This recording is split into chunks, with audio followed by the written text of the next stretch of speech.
Hey everybody, and welcome to Percentile Vice. My name is Emily. I'll be your keeper this evening as we continue our homebrew Call of Cthulhu campaign, The Children of Cthalpa. I am joined by Steve and John and Hannah. And last time when we left, you guys had decided to go after Kara's man in the chair, Alex.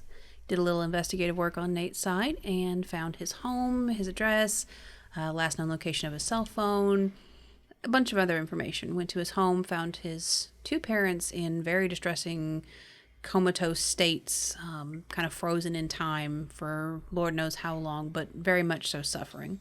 You guys attempted to do some different things to make them more comfortable, and, just do your best to be good people. When we left, you were at the bottom of the stairs, standing right at the beginning of the basement, looking at this large bank U-shape of computers that had, across most of the computers, big red error signs that said access denied, access denied. But one computer lit up green with access granted. So, you guys have the floor. What would you like to do? Geez, Kara, I don't know about all of this. It's kind of more technical than me, but what do you think all those access denied and access granted shit's about? Like, was he trying to get into something, or was somebody trying to get into his shit? He was definitely trying to get in, and she's going to slide in the chair and then look at the one access granted and start looking at it. Okay. So go ahead and roll library use to see if you can ascertain kind of what's going on. Okay. Success, 31 under 34. Brilliant. Good job. Don't forget to check that off. I did. You're going to need You're that. gonna need it. Honestly. Okay. So you're able to do some things that you've done on computers before, like opening up task managers and all that stuff, and you're seeing all these different programs he has running. You can tell that the one that is currently running on the screen is something about, security, access, a whole bunch of gibberish, and then the name Gerald's. Gerald's with an apostrophe S. Yeah. Okay. Nate, what would you like to do? So while she's doing that, in fact, just about the time she was about to slide in the chair, I almost stopped her. I was thinking, crime scene. There are protocols for this. But I didn't have the guts to tell her she couldn't do what she was going to do. It's been a little scary recently. So I am going to kind of take a step back, and I'm going to look at the whole area. I'm looking for signs of a struggle. Is it a carpeted floor, or there like heel drag marks through the pile of the carpet? Okay. A trash can turned over. Is there anything that shows that there was some kind of struggle in his leaving? We're not even sure he was taken from this place, but the state of the computer screens leads me to believe that it is. So I'm looking for those kinds of things. Okay. So I will have you roll a spot hidden. I'm going to tell you some things that you see regardless, but the spot hidden is going to let me know some of the more minute details you might find. That is a success. 71 under 79. Okay. Be sure you check that off. Okay. So some of the things that you see, you definitely see that this is not a well-kept room. There's trash. Cheeto bags, empty Right. Pepsi bottles. Half-drink sweet teas, like just stuff everywhere. But with your police training, you're kind of able to see a pattern to the mess. Like, he has a station that he usually eats at, and a station that he has, like, paperwork or, just stuff. He seems to have a little bit of a method to the madness, and you are seeing that there are some things that look overturned even for this mess. The trash can that had been emptied is overturned. Like, it wasn't, like, piled full of trash and then overturned it, but it is knocked over. The chair, when you guys walked in, the main computer chair was knocked over on the floor. Kara had to tilt it back upright to sit in it. There is not like carpeting. It's a like linoleum floor. But you're noticing that, there are these indications that there may have been some form of struggle and or a very quick exit from this room that did not involve being careful of their surroundings. All right, not wanting to bother Kara, I'm going to kind of look over Nate's. There's signs of a struggle. I believe he was taken from this room. Makes sense. Is there anything of a discernible trail once you leave this room? So there's really only, once you leave this room? Like, I think Bernard would probably, when it was pointed out that he was taken from this room, is probably going to look and see what is leading him to that. Okay. Sort of, and see if there's a trail maybe leading out and what the trail is. Yeah, with it being pointed out, you can see that, it looks as though he would have probably come from around the computers, around the computer desk, knocked over the trash can, through the main area of this living room, or this, den as it is, knocked over, a pile of papers on a desk, or a nightstand off to one side, that kind of stuff. Like, you can kind of see, like, the trajectory this took out of the room, leading from the desk chair, around the desk, through the room, and out the door. Is it still kind of noticeable out of the door?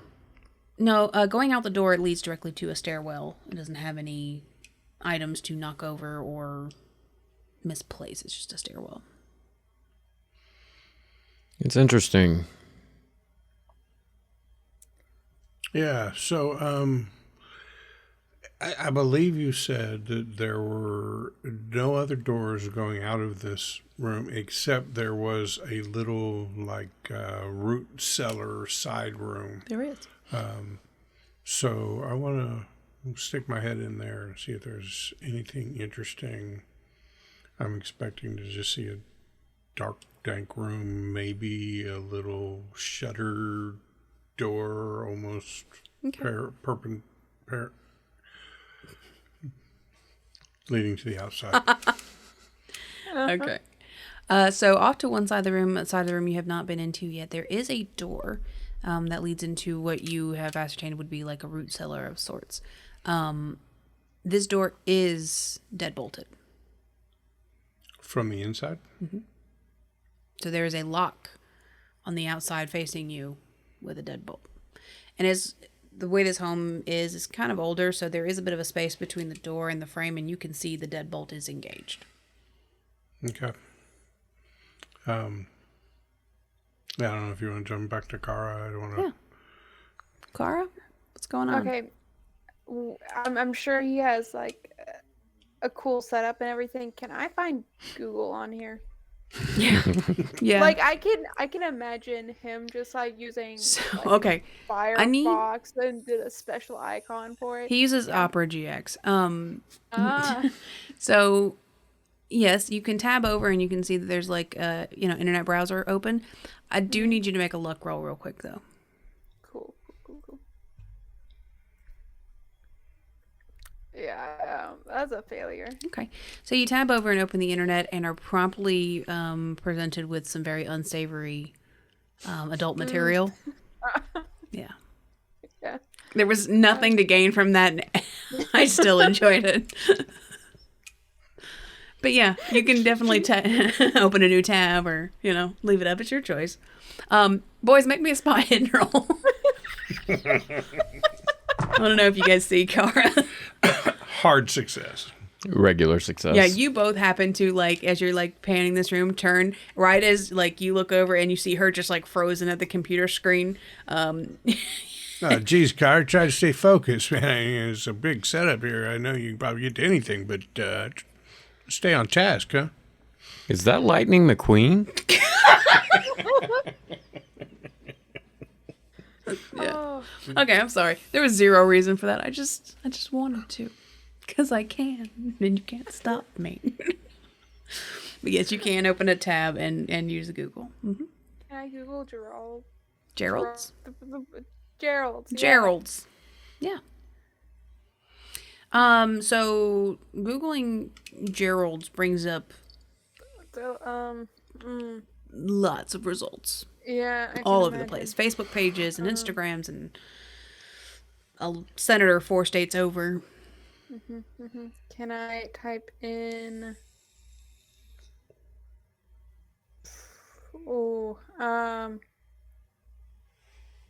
The thing that I saw was just like the security for it, right? It wasn't like a security company. Said security access, some letter number, mumbo jumbo, and embedded in all that was Gerald's. Can I,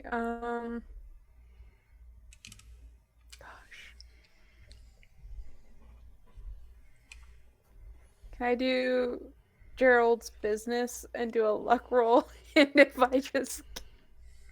Okay. Yeah, so you can type in Gerald's business. Go ahead and give me a luck roll. Hard success. Hard success. How did you... Because I can see the roll 20. Oh, I forgot you have roll 20 pulled up. I was so confused. It's almost like I'm the keeper. Honestly. Okay. So you type in... I understand if I need extreme. No. So you type in Gerald's business, and Google in all of its glory knows your location and is like, businesses near you. And you can see that just outside of your local area, so not too far from here, is a Gerald's barbecue place that's in just across the river. Can I cross-reference its location with the location we have with the phone? You certainly can. And it does pan out that the location that the phone was pinged at is the same close or very, very close to the location for Gerald's barbecue. So his phone is at Gerald's barbecue.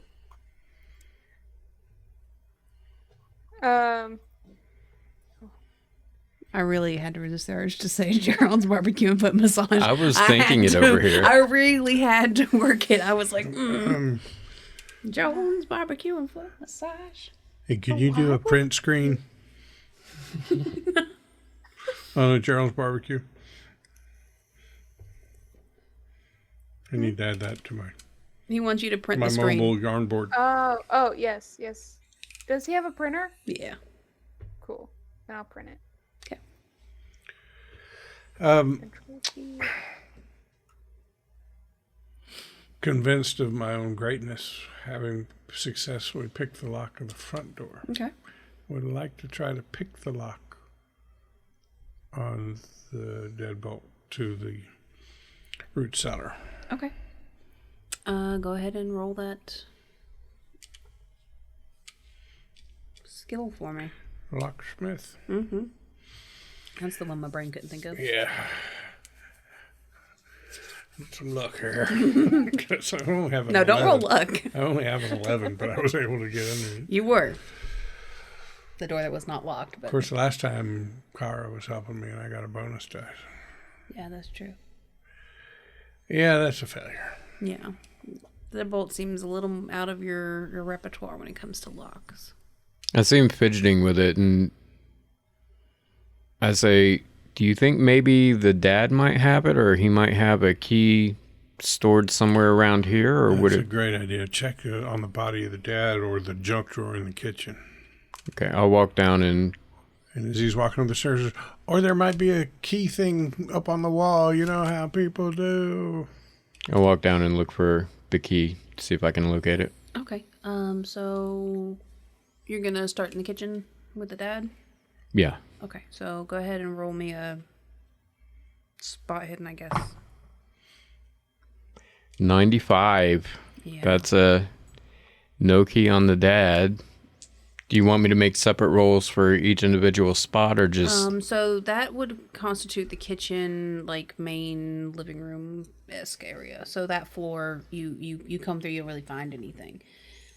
I'm gonna try to push the roll on that one. Okay. How are you going to push this roll? I don't see it in the dad's pocket in the junk drawer on a key thing on the wall, but there's a few other spots. The mom's purse is out. The bread box Top of the totally refrigerator. thing. Top of the plan now. refrigerator, they've got like a wooden bowl up top that looks like it has random stuff in it. Okay. Just gonna take more time and Okay. Yeah. Go ahead. 57. That is a success. Yeah. So you dig through, rifling through the woman's purse and the, dump bowl and, just any place you can find, really. Start dumping out knife drawers and things like that. And you guys downstairs hear a lot of commotion as he's just trying to dig through any part of it. And it's several minutes of him looking, but you still do not find a key in the kitchen living room area. I'm going to kind of trying not to be in Kara's way. Does his desk have drawers?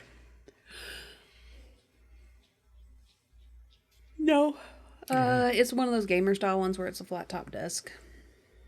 He's got some desk organizer type things on top, but Yeah, I'm going to be rifling through that, looking under disheveled papers, whatever, to see if there's a key lying around. okay. Make a spot hidden roll, please. Spot hidden? Is there something you'd rather use? Mm-mm. Hard success. Okay. So you're rifling through all these things. You do not find a key, but what you do find is that, the underside of the desk has this, pull out keyboard, that kind of comes up and pops out. And as you're reaching under there, you feel like a button, lever, latch, something. I can't help myself. So just a little press. And you see this tiny little circular thing pop out of one of the corner posts of the desk that lines up perfectly with the leg of the desk and pops up, and it's a little cubby cache, basically. You've seen them before. You're able to unscrew the top, and inside there is one bronze small key. Nice going. Nailed it. Nailed it. Go and see if it fits the lock on the fruit cellar. You gonna let Bernard know? Hey, Bernard, I think I found the key. All right. You just leave him up there. It wasn't until I heard more rummaging sounds that I realized, I should shit. let him know. Yeah. Yeah, so you're able to put it in there and give it a turn. Click. You see that bolt come back through. You're able to open the door. Okay, I'm going to push the door open. Okay. So inside the door, the first thing you notice is that along the door frame where the door handle is and where the deadbolt is, there seems to have been a lot of stress on, there's fracture cracks around those 2 points where the frame and the door connect, toward the outside. They're cracks towards the main room. Like something trying to bust out of this? Or something pulling very hard on the door. Gotcha. Inside this room has been converted from a root cellar. There is steel plating on the walls, and there are these very large servers that are blinking with all these flashing lights, and there's all these cords running in and out, and some, are burying down into the ground, and some running up through the ceiling up into the walls and things like that. But it is a very hot, it's got its own AC unit inside, it is decked out with these towers of servers and cords and just all these very expensive, very not good looking tech that is barricaded in this room. Kara, I think I might have found something interesting over here. Okay, I'm gonna go in. Gosh. Is there anything besides the servers in this room? No, not really. A lot of wiring. Like I said, there's an AC unit that's mounted to the ceiling that's kind of blowing air to kind of keep it temperature controlled to some degree, but it is still very warm. But it is these built-in towers of servers. Are any of the towers labeled? Well, they have serial numbers, but not, super secret nuclear codes, Yeah. No. Mm-hmm. It appears there is a labeling system, but it's not. Yeah. I'll pull out my phone Forthright. and start taking pictures of this room and the main workstation. Okay.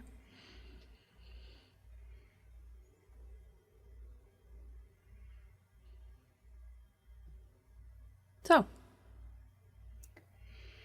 What y'all want to So, do? Carl, what exactly did this guy do for you? Because this, I mean, I'm no techie, but this looks like some high-powered shit here. Not this. I don't know what this is. I just thought he was on his computer too much, not running some operation in his parents' basement. Well, hey, look at the door frame here. One, he hid the key pretty good, and two, it looks like somebody was trying to get this door open. Mm-hmm. I'm wondering if the people that took him failed but tried hard at getting into this room.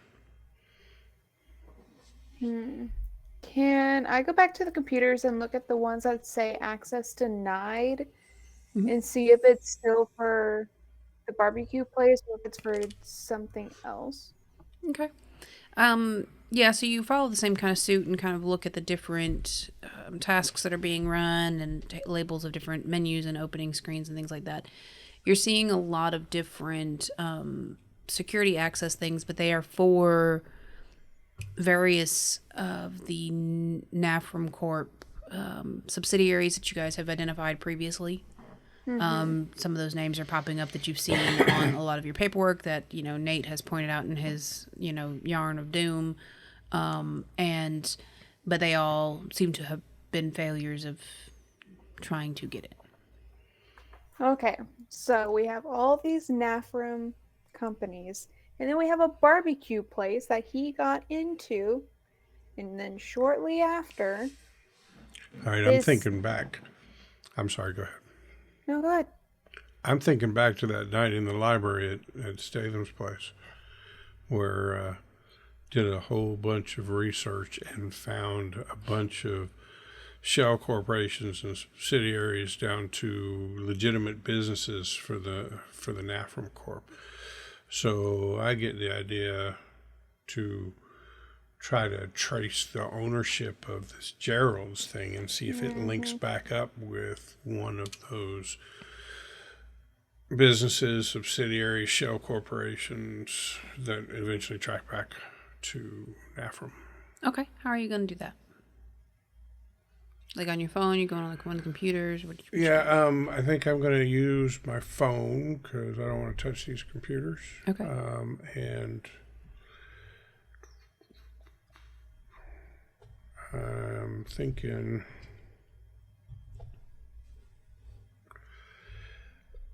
I'd like to do it the way I did it the last time, which was law. Okay. Yeah, roll it. It's a big fat failure. Okay. So you start kind of tracing that, Gerald's is owned by this man who is a representative of this corporation, and you're trying to follow it back, but you reach a point where you're not really getting any further. You feel like there is more information, but you're not able to connect the dots as they were. Can I go to Gerald's business Facebook page where they're like, oh, look at this great plate of barbecue, and see if they have event photos and if they have tagged anyone and start going down this rabbit hole? That's really good. Yeah. Yes, you can. What? Oh, I can't tell if you're proud of her or mad that... Both. I'm legitimately both. Roll a library use. You're going to have information either way, but the extent of your information will depend on your library use roll.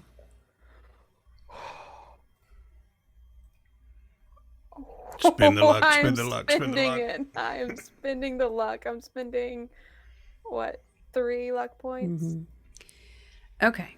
So you find they have a Instagram page. They don't have a Facebook page, but they have an Instagram page.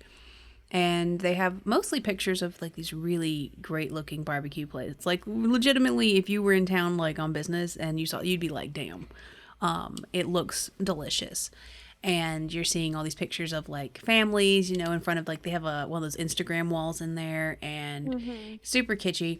And you're digging through and you start kind of doom scrolling the Instagram, looking for anything.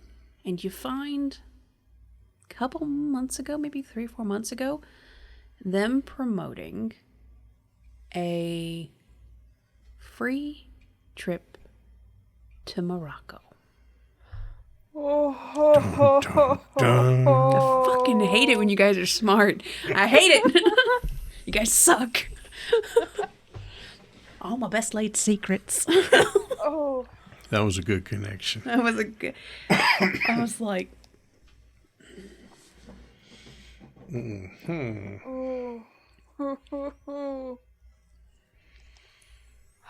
This is not from all right.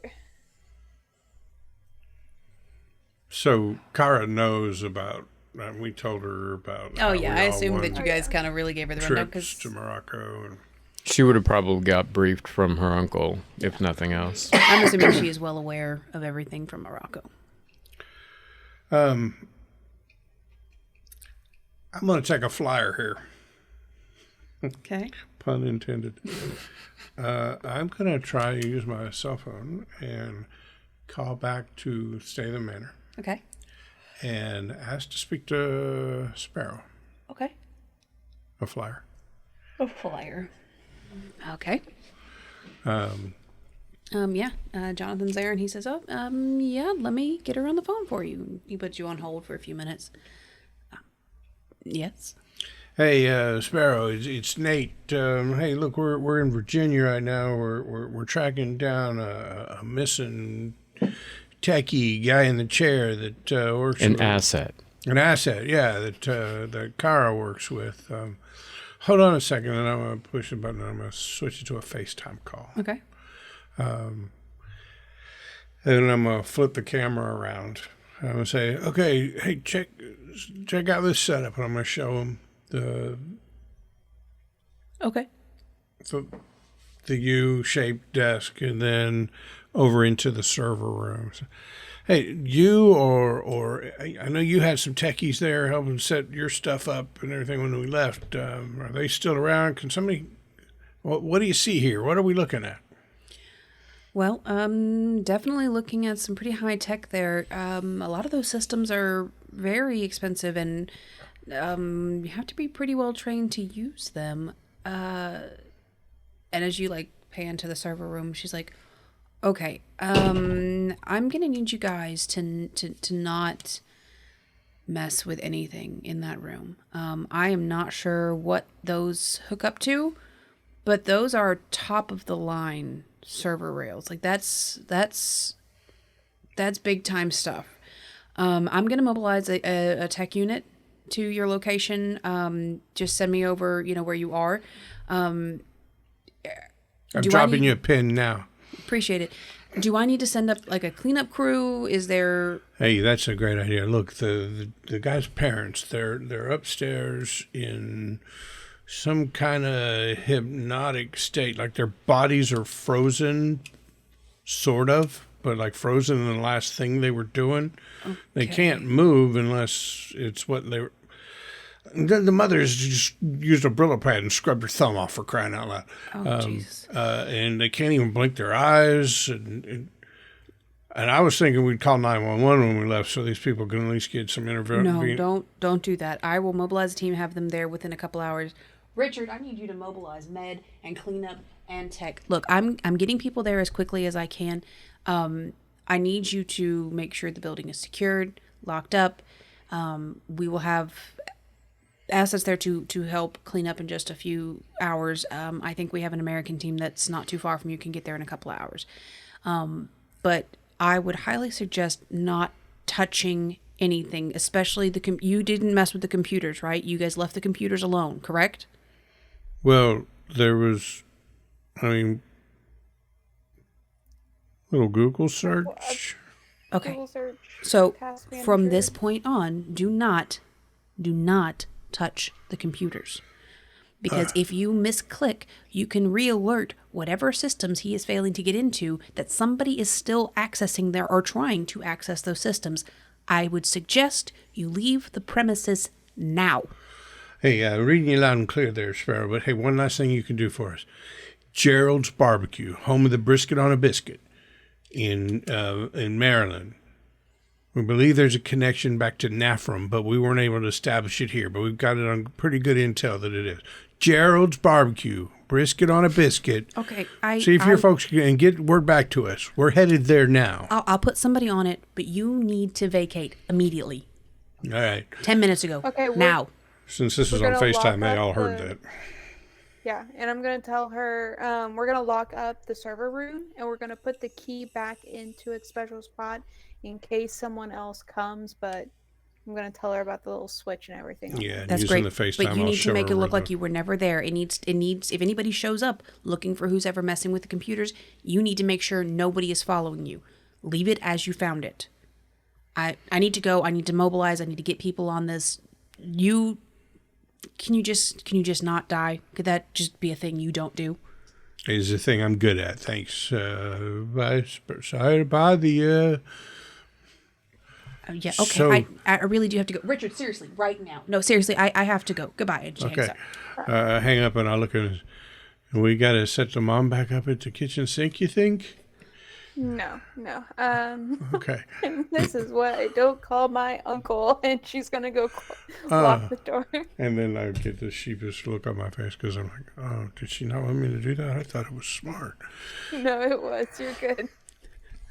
I'm always pissing off Kara. So, gonna put the computer chair back down on the ground. I'm gonna knock back over the waste paper basket. I'm gonna smear my hands around the dust and mess up the papers a little bit, and put the key back in the little cubby thing and click it down into place. And think, geez, I should have told her about the button underneath the keyboard tray.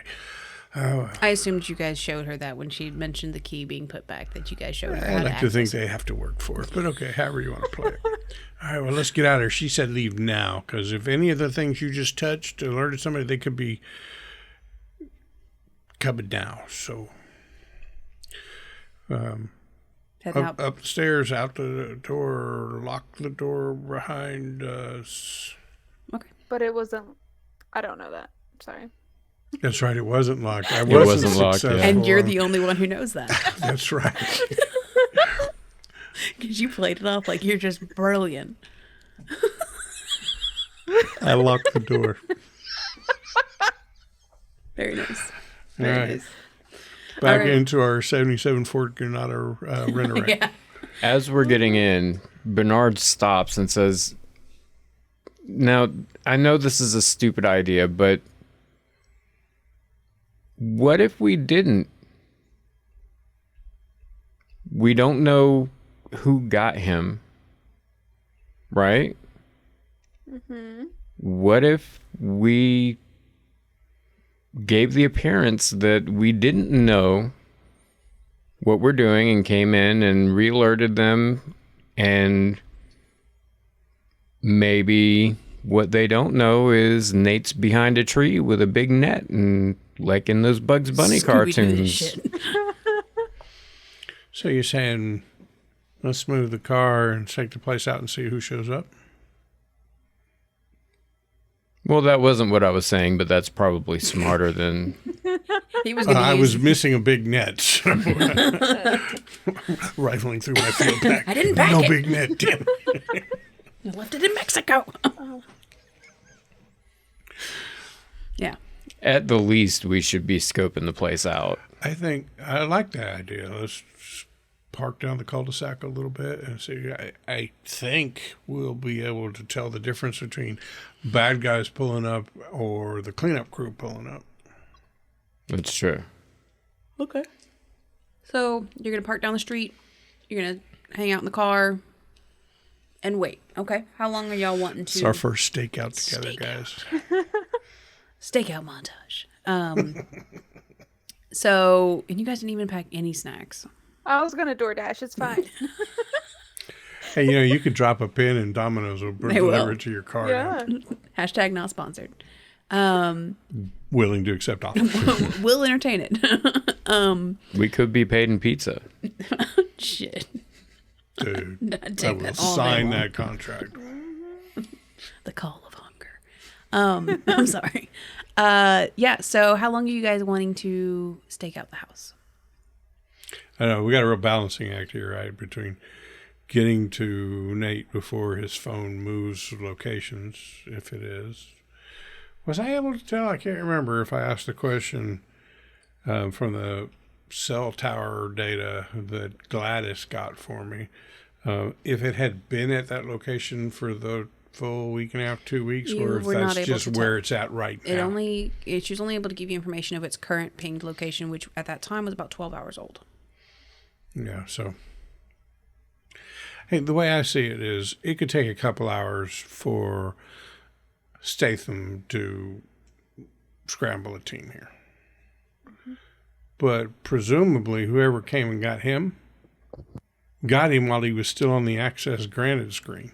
Yeah. So I don't think in 20, 30 minutes, if somebody's coming, they'll be here.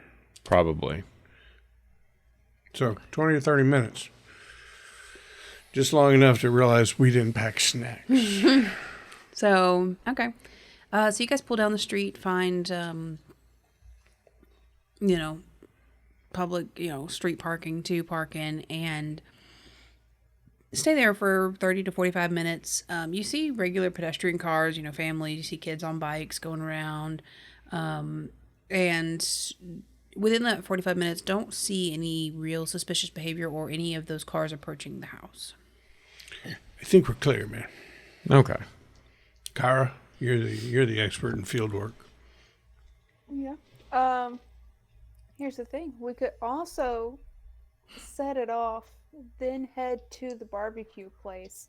So they're going in there, and there's less people waiting for us at the barbecue place.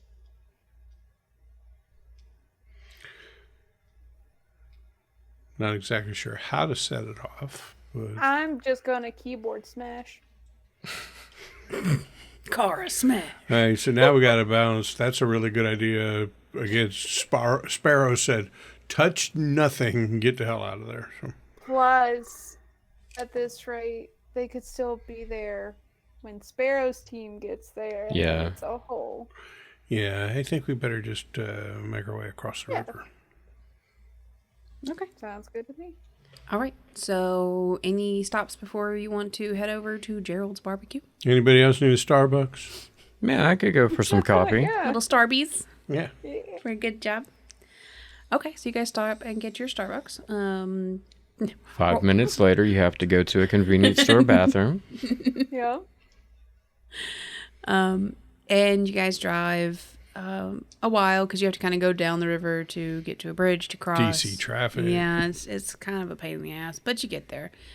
You pull up to a very quaint, small, I wouldn't say roadside, but somewhere between a restaurant and a roadside business. So it's kind of outdoor barbecue. There's gravel parking. It does have like a proper building, but it's very rustic. Think like taco shed kind of stuff, Yeah, what time of day is it? Because I know we got up early and left the hotel to get to his house. And presumably It's about spent... lunchtime, give or take. They probably stopped selling the brisket on a biscuit. Now you're just going to get brisket on a bun. But Just at that moment, you do see a sign that says brisket on a biscuit's now serving all day. That's a free one. No luck needed. Do you know if the foot sauce is free? You'd have to ask one of the waitresses. I'm sorry. all right. Y'all want to eat first? I'm a little hungry.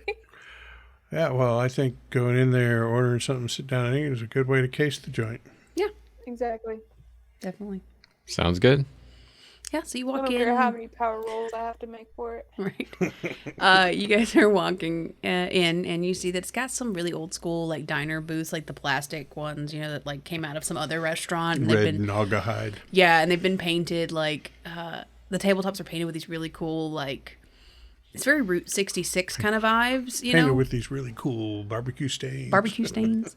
But you see, like, they have, like, these mosaic, not mosaic, but, like, pictographic representations of all these different states, you know, like the Route 66 kind of stuff, you know, where it's all, like, cobbled together, like, scrapbookish style. It's really cool. A lot of it's hand done. Some of it's, like, plastered down. Like, it makes for a very cool environment. You see all the waitresses are wearing, like, red plaid shirts and, like, you know, kind of cut off shorts. Not too overly sexual, but obviously intended to drum up the male crowd. And there are quite a few people in there for lunch. A lot of them look like blue-collar workers, people on travel, you know, things like that. Not a lot of well-dressed people in. And it's you order at the counter, take your food, they call your number, all that kind of stuff, you sit down. So you guys are able to order barbecue, and it's side dishes that you would find at any typical barbecue joint. And you're able to sit down and eat. So tell me what kind of stuff you're looking for while you're casing and eating. I'm looking for Alabama white sauce. Alabama white sauce. The feet sauce. The feet sauce. No, they do have their own blends of sauces that are at every table. Quite good. So I'm going to be looking for a couple things. Management. What are they doing? How are they comporting themselves? Are there any, customers that come in and then like go to the back? Okay. Does it seem like they come back out or that kind of thing? I'm looking for any signs that this is a front for something else. Okay. Yeah, so roll spot hidden. Poof, you're at. I didn't say it. I haven't yet. That is a standard success. Okay. So you watch, and all of the customers seem very normal. They go up in the order, they wait for their food, they go sit down, they leave. A couple go back to the bathroom, come back out within a few minutes, nothing really out of the ordinary. The waitresses also seem to be pretty run-of-the-mill. They run to the back, all that stuff. But you do hear a strange sound coming from the back, a very like motor kind of sound. At one point, it doesn't last for too long, but it there's like think of like when a refrigerator cycles, and it makes that kind of humming noise for a while. It's like that, but a little louder. Can I ask you if you know how some restaurants, the restrooms will be near an exit from the kitchen so that if an employee is going to the restroom, the whole dining room doesn't have to see it? Staff only, right? Those three doors. You see them in restaurants all the time. So there is a staff-only door near the restrooms. Looks like it is an access to the kitchen. There's also a secondary access on the other side. Looks like, there's like 2 entrances to the kitchen. Entrances to the kitchen? Yeah, so like they have a main counter, and on one side there is the, folding the swing doors, and then there's like a staff-only door, but based on what you can see of the kitchen, like where it's located, because it's kind of got like that pass-through glass, you can see that probably leads into like the office and then the kitchen. It's all kind of centered together. But there's a staff-only door directly next to the bathrooms. Do I get the impression that somebody walking back to the bathrooms could conceivably turn and go in the back without the people outside seeing that they went in the back? Possibly, yeah. So while they're looking at all of that, I'm going to be looking for any camera systems that they might have set up.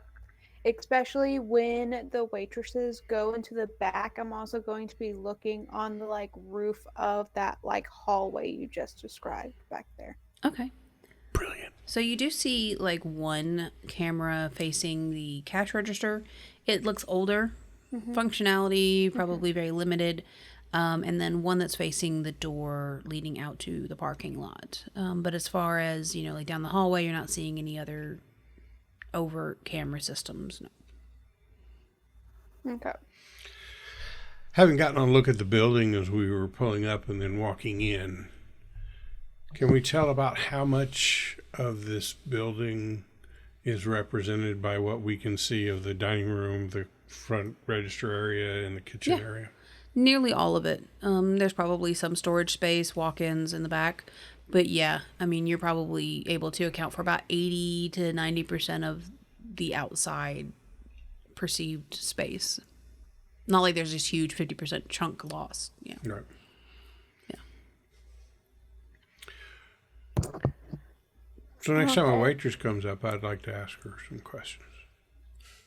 Okay. Did y'all need anything else? Are y'all doing okay? Geez, hey, thanks, Susie. And look, I was wondering, do you? It's pronounced Susie. Oh, I'm sorry. Geez, Susie. I'm gonna apologize right now because I know I'm gonna mess that up a couple times. But I'm gonna try. Everybody does, Shug. It's okay. So do y'all smoke your meats here on the premises? Oh, we sure do. They have a large smoker out back. You probably saw it, but the roadside, they have like the outdoor grilling and smokers and all that stuff. You can actually walk up to it. They'll like talk to you and all that stuff. I mean, they got to cook, but they'll talk to you. They're real nice folks out there. You go talk to Jim. He's wonderful. He's one of our head chefs. But yeah, we process our meat. We cook it. We do everything. And then they bring it into the kitchens and we serve them up. And it's a real local business. Jim, you say, is your pit master? Yeah, he's the pit master. He's been here for, I don't know, 15, 20 years. Mm-hmm. Oh, geez. Well, I don't know what to tell you, Susie, but there's something about talking to you that is messing my accent way up. I'm sorry about that, Shug. I just didn't want you to think, geez, that I was making fun of you in any ways. I'm from New York, and I don't get much. I love smoked meats. I got this little electric smoker that I was able to put out on my little, patio area. Yeah. But, I can't do much, but I'm just fascinated by it. So you say I can just walk outside and talk to Jim? You certainly can. They have like a little perimeter set up. You can't walk up too close to the smokers, but they'll, if you go walk up to the thing, there's like a little place where you can stand, and they have like little pamphlets about our smoked meats and about our history. And Jim is real good about, saying hey to all the folks. And sometimes if he's in a real good mood, he may take you off one of those little charred ends. Those are the best bits. And he'll get you like a little spoon and he'll hand it to you. And fresh off the smoker, can't get better than that, Shug. Well, yeah, I'm certainly hoping his bark bites. It certainly does, especially if you try that jalapeno rub that he does. My favorite. Geez, I'm having a hard time, keeping my mind. I'm gonna look over at the other two. I'm sorry, I got to go check this out. So I'm done eating. I'll go with you. Oh, cool. So. Okay, well, if y'all done, I'll go ahead and clean up all your plates. And, we were so happy to have you all the way from New York City. That is so fancy. I just love your accent, Shug. It's so cute. And she starts busting the tables. Now, y'all be good now, okay? Okay, thank you, Susie. Okay, thank you, Shug. Jeez, that girl. Yeah. If I'd have known she looked like that, I wouldn't have ordered the brisket. I'd have ordered the butt. Oh. All right, so we're going to go out, and I'm going to walk around to the back to the smoker area. Yeah, so they have it's almost like a tourist attraction, or what they've intended to be a tourist attraction.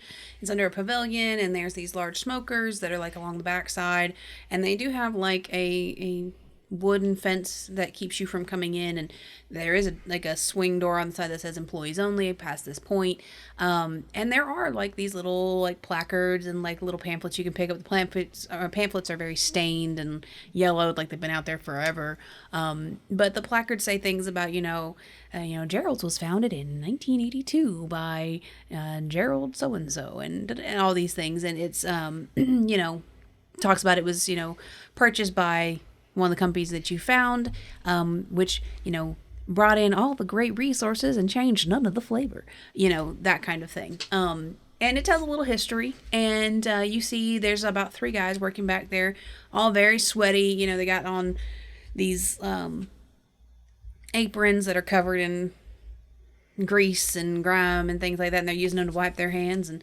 as they come up, you see an elderly gentleman. Hey, y'all, thanks for coming out. Oh, geez, you must be Jim. You got it. I just had some of your brisket. Damn good stuff. If you'd said anything else, I'd have to come across that fence at you. Yeah, well, be sure to go down there and use the employees' own gate. Don't want to hurt yourself jumping over these Yeah, pickets. you're right. I ain't a spring chicken no more. If it'd make it easy for you, I can just come back in there and let you slap me silly.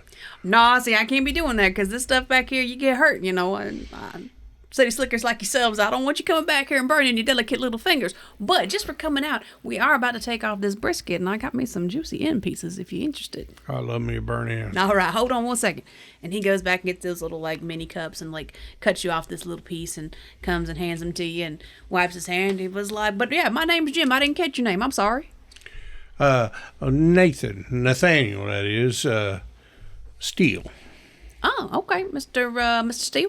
Well, I'm so glad you guys could come by and try our biscuit. Did you get it on a biscuit this time, or did you get it on the Texas toast? I got it on the biscuit because apparently it's available all day now. Yeah, they did. They just started doing that, which has marketing really move. upped, my workload. But it's been worth it. I prefer it on the Texas toast, a little spongy or a little more for the brisket to shine. You know what I mean? The biscuit's good. Don't get me wrong, but it kind of overpowers my brisket. It's just a personal taste. Yeah, I wish I'd have known that and talked to you before I ate because that sounds delightful. But I'm gonna tell you, seeing that picture on the website and then on the front window of a brisket on a biscuit, it's like I was had a singular focus. If About you know 10 what I mean. years ago, they had this thing called the Jim's Plate, which is where you could get it my way. And sometimes they'll bring it back, for special occasions. They ain't running it right now, but it's the brisket on Texas toast with a dollop of baked beans on top. And I'm telling you, I know it sounds a little strange, but a little bit of sour cream right on top brings it all together. Wait a minute, beans and sour cream on the Correct. brisket sandwich. I'm just saying, that's the way my daddy made it. That's the way I eat it. It's the Jim's Way plate. That's what you used to be able to get. It was about $4 back in the day, but that's way back in the day. So the only thing I would have changed about the place, Jim, and I know this is it can be a touchy subject, but there was no Alabama white sauce available. I'm not sure I have ever heard of an Alabama white sauce. Now, I'll be honest with you. I ain't been to Alabama but maybe once or twice to visit a friend of mine, but I don't think I've heard of Alabama white sauce. Well, this is the contentious part. It is a mayonnaise-based barbecue sauce. Okay. Yep, that's about 50% of the people do that, and the other 50% are from Alabama. Yeah, I'm gonna be honest with you there, Mr. Steele. I don't think you're gonna be seeing that on my menus no more. I don't think that's gonna happen. That sounds a bit out there, but if that's good for you, wherever you from, that's fine. Well, I love your setup here, and the food is just great. And thank you for taking the time and talking to us. And you're as bad as Susie in there by making me lose my accent. Did she tell you it was Susie? Yeah. That little lie. Her name is Susie, but she likes to mess with people. She likes to tell them it's Susie, and it's not. It's Susie. One of and them you ain't from cooks. around here jokes. It's one of the other cooks start laughing. She gets them with that damn Susie every fucking time. And Jim is like, look, don't pay her no mind. It's just her, like, stupid little joke. You know how people spell, like, Leanne, but it's spelled Leon, like, all that stuff. She think it's funny, but it ain't funny. I apologize for her, but, you can't help how people brought up. Well, I appreciate it. You know what? I think I'm going to go back inside and get me one on Texas toast to go, because I know in a couple hours I'll be hungry again, and I may not be back around these parts. But hey, I was just wondering, where do you store your wood? Because I mean, see all your smokers out here and everything. You got to have a big pile of wood somewhere. And given this Virginia heat and humidity, I know you ain't just stacking it outside, because that'll ruin your smoke. Oh no, we actually own quite a bit of this property right back here. And about I don't know, a couple 100 feet back from the tree line, we have like a smokehouse that has a lot of our, stored smokers for like the busy season. We pull those out and get those cleaned up. And we also have like a wood house out there where we store the wood to keep it, out of the weather and all that stuff. And every morning we drive the pickup truck down there, load it up, bring it down here. If we need to throughout the day, we'll go get some more. But usually 1 or 2 pickup truck loads and keep us running all day. So I'll turn and look that way as he's saying. Can I see the building? So you can see the tree line, and there's definitely some kind of building back there. Can't see a lot of it, but you can see that there is some kind of building with like a lean-to, and there's definitely like truck trail marks that lead in that direction, but they don't go directly to it. It looks like it goes off to one side and then kind of cuts around. Okay, last thing, and then I'll shut up and let other people play. You're just having so much fun with my people. I'm having a great time. Given the using the GPS to get into this place, does it seem likely that there is another road down that way that we could take the car down and come up on the other end of things instead of like going straight through this big open I know lot. what you mean. So not particularly this particular portion, but it's up to a pretty good chunk of wooded area. There is a road that runs along the backside, but it's several. It's a good bit of distance. Like you wouldn't be able to see through the tree line. More than likely, you wouldn't be able to see this place. Yep. It's one of the less industrialized. It's just outside of city, so it's not jam packed. So they have like a pretty sizable foliage area backing up to the back of the restaurant. Who else wants to play? I'm kidding. I'm kidding. I suck. I'm sorry. No, we were having a good time with NPCs and accents, so and that's just the thing me and you do is we get too into our NPCs and accents. I don't think I have anything additive here, to be honest with you. I'm still kind of grossed your out. Description of the baked beans with sour cream. Well, I had to come up with something weird that would be like somebody who's like been smoking meat for 40 some odd years, and like they've tried everything and they have to come up with the weirdest shit to make it taste anything different any nowadays. Like and I had to come up with like the strangest things I could think of. I was like shit on a shingle and chili. How would I mix those two together? Texas toast bricks, baked beans, and sour cream. Open face. Open face. Shit on a shingle, brisket, chili plate. Disgusting. It was on the fly. Okay, I'm sorry. I'll come up with better fake food for you next time. All right, so y'all ready to turn back to the front of the building? Does the pamphlet have like a little map where they're like, here's our smokehouse, like that type of thing? Yeah, sure. So it's got a picture of the smokehouse out back. Like it says something like, back in 1985, the original owners built the smokehouse to store their wood and smokers, and this was the original face of the business. So, blah blah blah. People would have to walk through the field back then, or drive their pickup trucks up to it. All this nonsense, and you can see a picture, like old grainy photo of this smokehouse, and like a couple of guys, shoulder to shoulder in front of their new smokehouse. Mm-hmm. In this photo, along the like outsides, do I see like any like storm shelter entrance or anything? Make a spot hidden.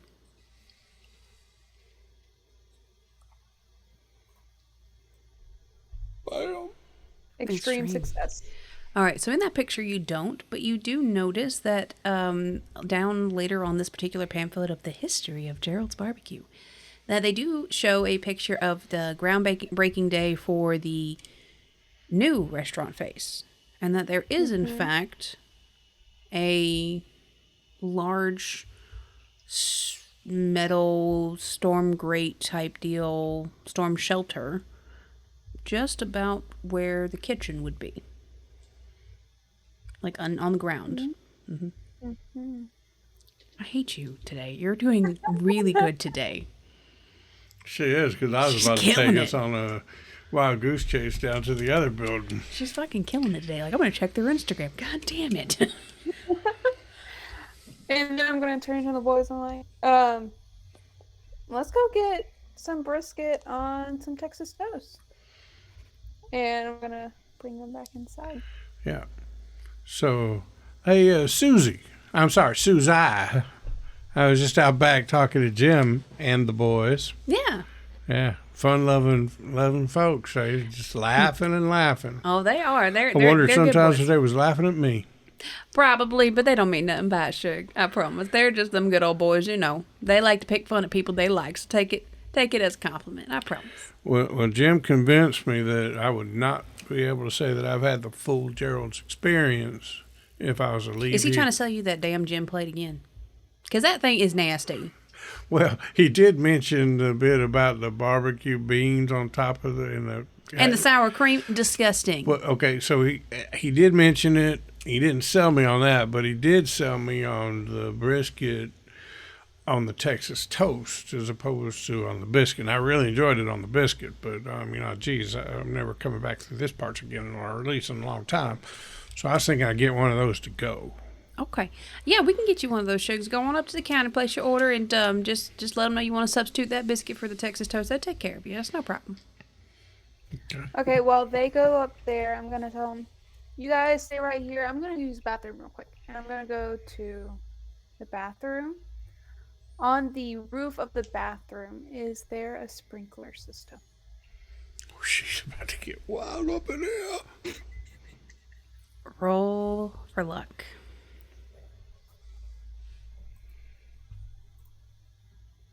I love where this is going.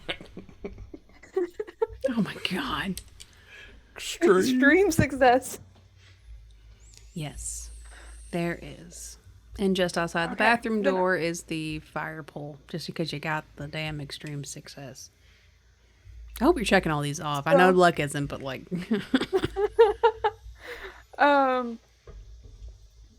So I'm gonna pull a lighter out, and I'm just like gonna hold it up to the sprinkler system to set it off, and then I'll pull the fire alarm. Okay. Yeah, so after a few seconds, you start hearing that the chirping of the fire system beginning to kick into place, and you go outside, you pull the fire alarm. It immediately starts this really racket noise of these old pipes kicking into gear, of this sprinkler system kicking on, and water begins spraying across the dining room, across the counter, across the cash registers, all the waitresses, all the patrons in the bathroom. The floor begins to become drenched as people begin to very quickly exit the building. Okay, I'm also going to run out with everybody, but then stop when I get to the boys and kind of pull them back so that we can slip back into the kitchen. Okay. As you stop, you see some of the cooks coming out and looking around and trying to figure out what's going on, and hightailing it after the waitresses, and you can hear them being like, oh, nothing even was on fire today. Like, I don't understand. And they begin trailing after the waitress. You only see about 2 or 3 cooks come out from the back, considerably cleaner than the guys out front, and you guys are just about completely alone in this room as people, are still making their way out the door. Let's slide down the side hallway and go into the employees only entrance near the bathrooms. Let's do it. Okay. So as you enter into this room, you see that it is like an office. So it has like a small desk, but it looks like it used to be a closet. Like it's been converted into an office, and there is a door that goes into the kitchen. It's just like a door frame. But there's like a small cubicle style desk with like one computer and like a safe on the floor. Like it's very compact. And it's being completely drenched by an overhead sprinkler. It leads into a kitchen that has like a couple of cooktops along the back wall, a large steel table. It's not as clean as you'd have hoped it'd been after all the food you ate. It's not awful, but it's a little grimy, but it's a barbecue joint. It's part of the flavor. So it's an A for barbecue. Yeah, it's A for barbecue joints. It's like a, it's like a B at a Waffle House. Like, and you see across the way, there's this large cabinet with a sliding up and down door that's ceiling to floor. Large steel cabinet with a sliding door that goes up and down. Let's check it out. Let's go. The whirring sound that you were telling us about earlier, is that still going on? No. Are there any buttons, mechanisms, or whatever next to this sliding steel door? Nope. It's just a large bar. All right, well, time is of the essence right now, because either people are going to come back in or firefighters are, so I'm going to slide the door open. Okay. As you slide it open, you see a large dumbwaiter, specifically meant for... Sides of beef. Yeah, like it's pretty large. It has like meat hooks at the top, things like that. Large dumbwaiter. Will all 3 of us fit in it? It would be a tight squeeze, but yeah, probably. Well, geez, we're about to get friendly here. Mm-hmm. Carter's going to climb in. Yeah. I'll go too. Okay. You climb in, and just inside Is it possible, does it work such that we would slide the outer door back down? Yeah, you could slide it down. So presumably somebody could come in the kitchen and not be aware that we had just used this thing. Mm-hmm. Cool. Yeah. Just inside the sliding door, there is a small button that operates the dumbwaiter. You're able to slide the door back shut and press the button, and the dumbwaiter begins to lower. You guys are packed into a dumbwaiter headed down. You hear a kind of whirring sound, almost like a refrigerator rounding up as you go down this dumbwaiter. Is it the sound of the dumbwaiter operating or something else? Sound of the dumbwaiter operating. It's a bit crickety as it goes down. You can feel a lot of bumps and jostles, but it's not meant to house people. But it eventually stops, and you're standing in the dark. You can see a bit of sliver of light in front of you. So is there a slide-up metal door here, too? Correct. So there's a sliver of light at the bottom? Yeah. This is going to be difficult, so if you want to tell me it can't be done or make me roll something for it, but what I would like to do is I would like to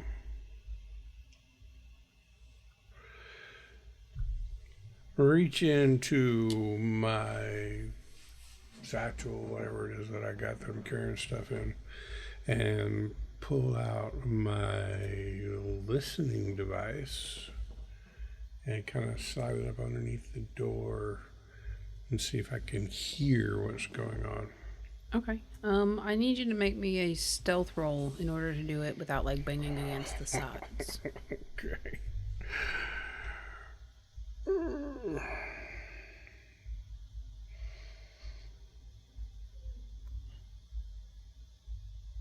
That's a failure. Yeah.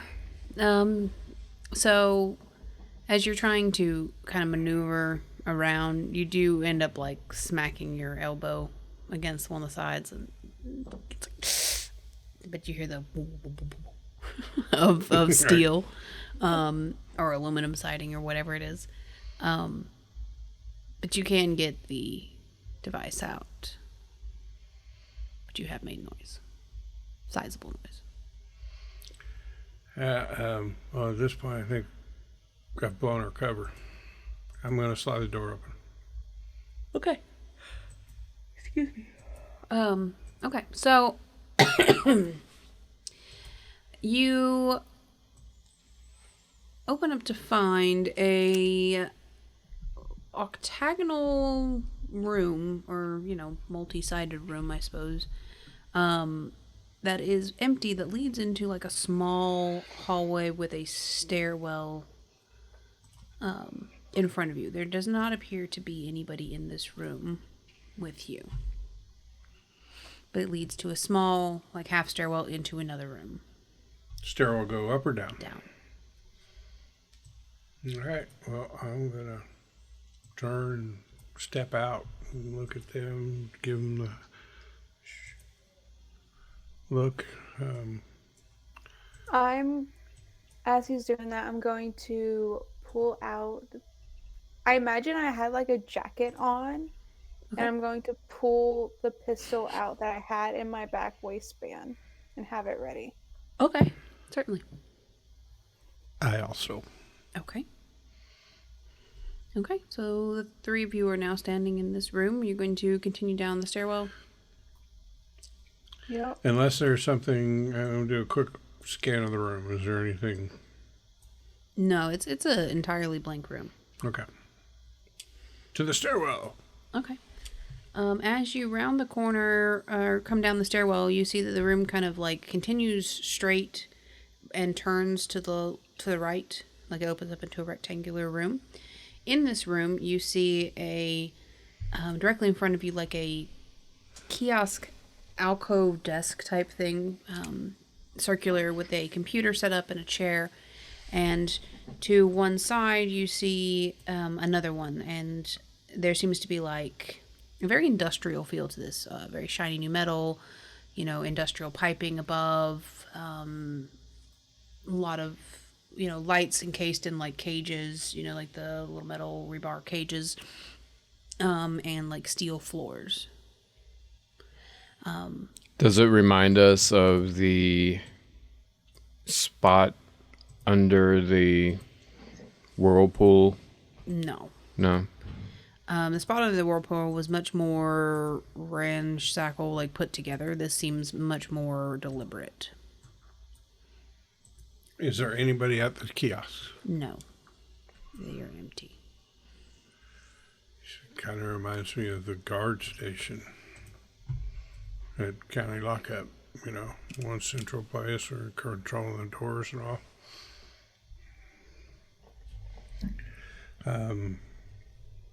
All right. Are there any other exits out of this room? There is another hallway leading to the right just past one of the desks. Other than that, it's just blank walls. Mm-hmm. And 2 desk spaces. Okay. I'm going to quietly walk up to the desk. Okay. So at the desk you see a computer terminal that has like a screensaver that is this kind of like rolling text that's kind of fading in and out of view. It says, Nafram Corp. Yeah, I'm going to snap a picture with my phone real quick. Okay. All right, y'all make me listen rolls, please. Buff your listen. Good. I was doing so good. Doing so good. I got a big fail, 80 over 25. Okay. Success, 38 out of 75. Okay. So Kara and Bernard, you guys aren't hearing anything. Nate, you do hear some movement down the hall.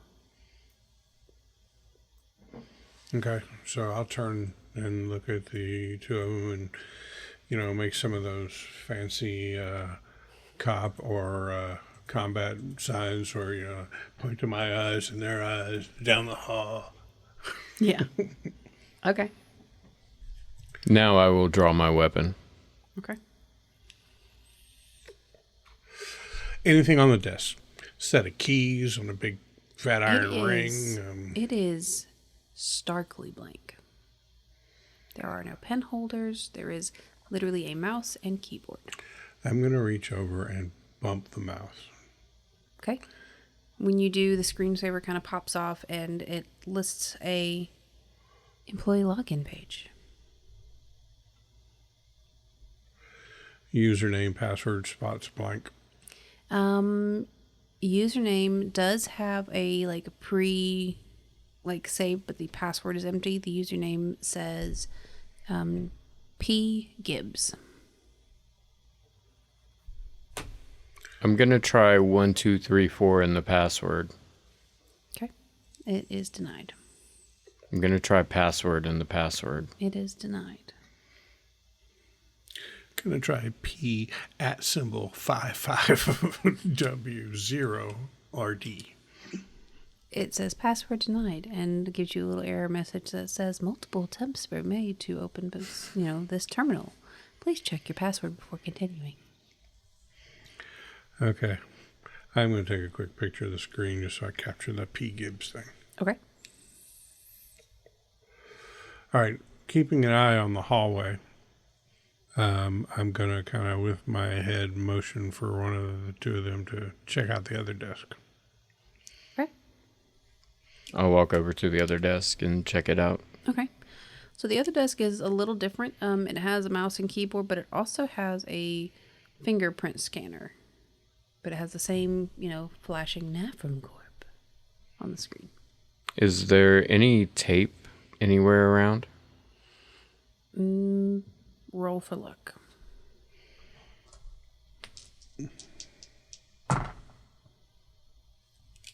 That's good. Okay. 47 under 70. Yeah, everything is 77. So this one does have like a small desk organizer off in one corner that has like a pad of sticky notes, a little tape dispenser, and like one pencil. It's very neat and tidy. I'm going to get real close to the tape dispenser. Is there a fingerprint on the tape? Because, when you get a piece of tape, you'll grab it underneath and pull and... There's a partial smudge of one, like the side of a finger. Gonna turn over, and at first I'm gonna talk across the room to Nate, but then I'm thinking to myself, if he's already heard somebody, I probably shouldn't do that. And I'm gonna walk across the room and whisper to him, hey, this thing has a fingerprint scanner. There's some tape over there. Do you think you could possibly get a fingerprint transfer and work the scanner on something? Keep an eye on the hall. Okay. All right, I'm going to go over there. I'm going to grab the sticky note. I'm going to grab the pencil. On the sticky note, I am just going to start scribbling hard on the sticky note. Then I'm going to pull. So is the fingerprint, the partial fingerprint, like on the tape? Mm-hmm, the sticky side. I'm going to pull off the tape. And then I'm going to press it on to the graphite shavings that have just been created, so that now I've got the outline. And then I'm going to go up to the fingerprint scanner, and I'm going to start to put it on there, and then realize on the tape, that would have been the mirror image. I'm going to flip that's smart. Flip it over so that now the sticky side is up. And because I think there might also be some heat aspect to it, I'm going to use the side of my hand or something where I don't think there'll be a lot of lines that might get in and push down with that tape inverted onto the fingerprint scanner. Okay. You do see the fingerprint scanner do like a kind of radar light up, but it does do a little negative red flash at you, like a little Fair enough. So I really wanted that to be working because it was so good. I'm sorry, but it was only a partial, right? It's only a partial. All right, so then I'm going to take the sticky note, and I'm going to go over to it's right there, the mouse, right? And on the left button of the mouse, I'm going to kind of onto it just to kind of give it some moisture, and then I'm going to sprinkle the rest of the graphite on there and see if it picks up a right index finger print there on the left button of the mouse. Okay. So it does stick, but just with the natures of mouses being as shiny of a surface as they are, it's not a great stick, but also there seems to be a lot of overlapping. It's not a clean one-touch print. It's multiples. Yeah, so I don't have a lot of faith in this, but since I've come this far, I'm going to pull off another piece of tape, and I'm going to press it down onto that and remove that print. And try again. Mm-hmm. Okay. Yeah, so it lights up again, scans, and you get that little negative blink. It was a good idea, Nate. I'm sorry. I'm Nate. You're Bernard. He just says to himself, that was a good idea. It was a good idea, Nate. Nate, you should tell Bernard he had a good idea too. Oh, while they're doing that, I'm gonna be at the corner thing of the hallway and keep an eye out on the hallway, but in that little nook to where I could go back behind it if need be. Okay, certainly. And I'm gonna come out from the desk and I'm gonna go up to Bernard. It was a great idea, but I think we're gonna have to go find a real finger. Okay. At that moment, Bernard, see somebody approaching down the hallway. A man. Seems to be scrolling on his phone. I am going to pull back into the room and point down the hall and do a walking with my fingers. You're getting good at this. So we're going to move off to the side so that, presumably you ambush him when he walks into the room from the hallway. Okay. I would like for you guys to make a collective sneak roll. I need an overall success. You're not getting it from me. All of you failed. I rolled a 60. Yeah, and so I could spend 9 luck to make mine a... Isn't that like half your luck? It's actually more than half of my luck. Well, no, I got a little bit. But then that would still only be one of the 3 of us succeeding. So, yeah, I'm not spending... Well, I could also spend 40 luck and... and would not be half. I know I'm not pushing the roll because I've only got a 20% chance anyway. So Same. Okay. So the man continues down the hallway and into the room with you guys. And as he enters the room, he takes a few steps in before he has this moment of like, what the fuck? And like looks up and he's like, holy shit. And County Board of Inspections.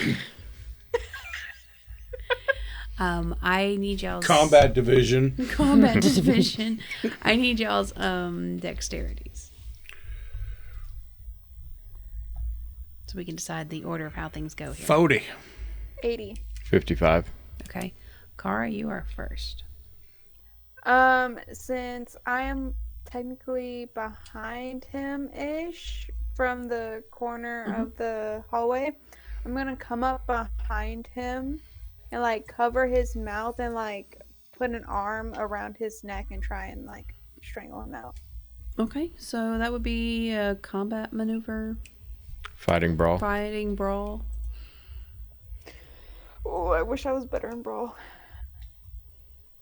36 is success. Okay, so you're able to get your arm around him and kind of grapple him back. Combat's not my strength here, so there would be damage for that. You have a fighting brawl damage, yeah? Well, because of the way she said it, it is a maneuver. Okay. But you use the brawl skill. He could also use his brawl to try to fight back if he didn't dodge. Okay.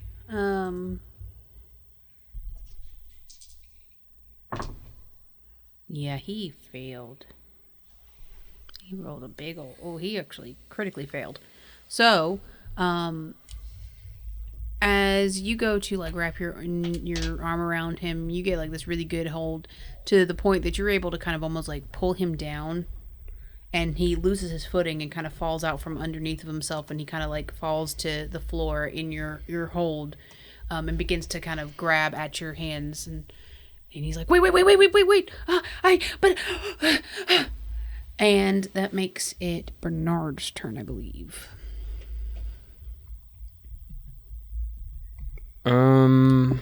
Is there an immediately obvious way for me to assist her in her grapple? You could also try to restrain him by grabbing hands or feet. Does it seem like she has a pretty secure hold on him? It does. It seems like he would have to do a pretty significant amount of work to get himself up off the floor and not be held down by her. I'm gonna grab a chair and move a chair over and then reach into my side bag and pull out a rope. Okay. Nate? I'm just gonna put my gun in his face. Okay. You want to live? I mean, yeah. Okay, well, let's get you into this chair. We're going to tie you up. But that's better than dying. And it's your fingerprint on this thing, isn't it? No, that's not my station. I'm sorry. So I'm about to put your finger on there. Okay. And if it lights up, that means you lied to me, in which case my gun hates it when people lie to me. Your gun has a feeling? Okay, it's not... Hey, it's okay. What's your name? It's Paul. Okay, Paul. Never name him. Hi, I'm Paul. Hey, Paul, just tell me about your life. You got any wife, kids, husband? No, I'm like 22. I'm first out of college. This is just supposed to be like a thing. Like pet. Do you have a pet, Paul? Look, Who else is here right now, Paul? There's like 2, maybe 3 other techs. I just work here, man. Like, I don't know. I just work here. Okay. Mr. Gibbs. How did you know my name? Tell me the password to your station. There was like a whole security thing. They told us we can't do that. Like, we're not allowed to share passwords. Like, it's in the security 101. Click. I'll pull the hammer back. Okay. It's Hot Girls 47. Thank you. Capital H, capital G, no space. No capitals. No capitals. The capital lock doesn't work on my keyboard. Password, but I forget them. You gotta have there was 46 others and a before that one. Lowercase. And you gotta have a special character, man. No, there was just a dumb cop, and I know that. Look, man, I didn't graduate in cybersecurity. Okay. All right, so we're gonna go log in on your station. No, Paul, you're fired. I can't believe this. You were literally gonna let us get into your computer? Are you guys from corporate? Oh god. Yes. Just get out of here, man. I'm gonna put my gun away. Yeah. This has been a security failure from the get-go. And Paul just kind of wraps it up for us. Hey, Paul, just make our lives easier so that where's the guy? Where's the guy being held? There's not a guy being held. There's look. Well, maybe there is at least one bright spot in the security. They didn't tell Paul. Well, all we do down here is like the animal portion of the testing. I don't know what. We only deal with the animals that they send out there. That I don't know about any guy. Paul, I have one question for you. You're telling us everything. This is critically important, Paul. Okay. This is not part of the test, so you can answer freely. Do the animals that get tested on ever end up in the smoker? I don't know. We just send them through the disposal tube over there. Okay. And he points at the dumbwaiter. So, back to you, Kara. Just pack up your station, Paul. It doesn't even look like you moved in. They told us we weren't allowed to have personal effects. That was in the briefing. Look, I really need this job. Can I retake the security briefing? Like, can I retake I need this job. Like, I just bought a new car. Like, okay, it's gonna go on your file, but okay, you can. Okay, Paul, you could take us to the animals.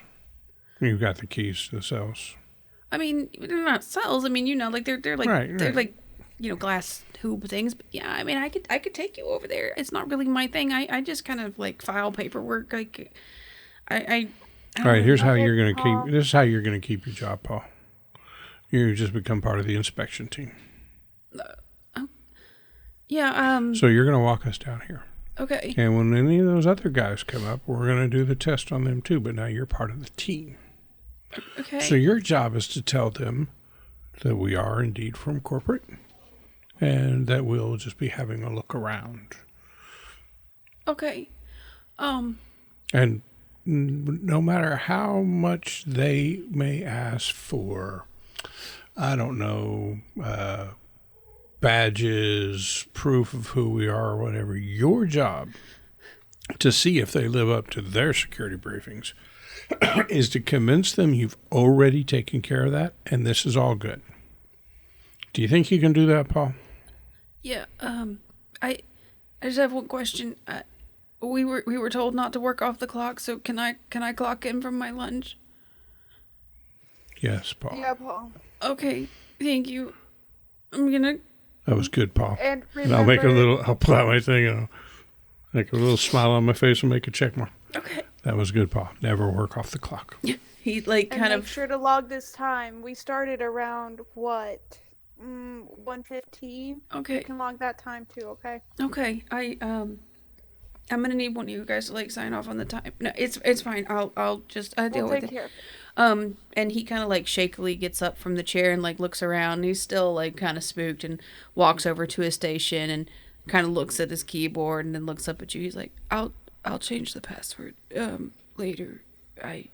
Yeah, Paul, make that the first thing you do when you come in tomorrow. Okay. And you see him typing away, and then, okay. You know, how you do on the second part will reflect on how much of the first part actually makes it into our report.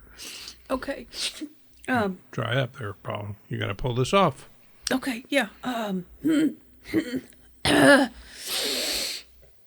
Okay.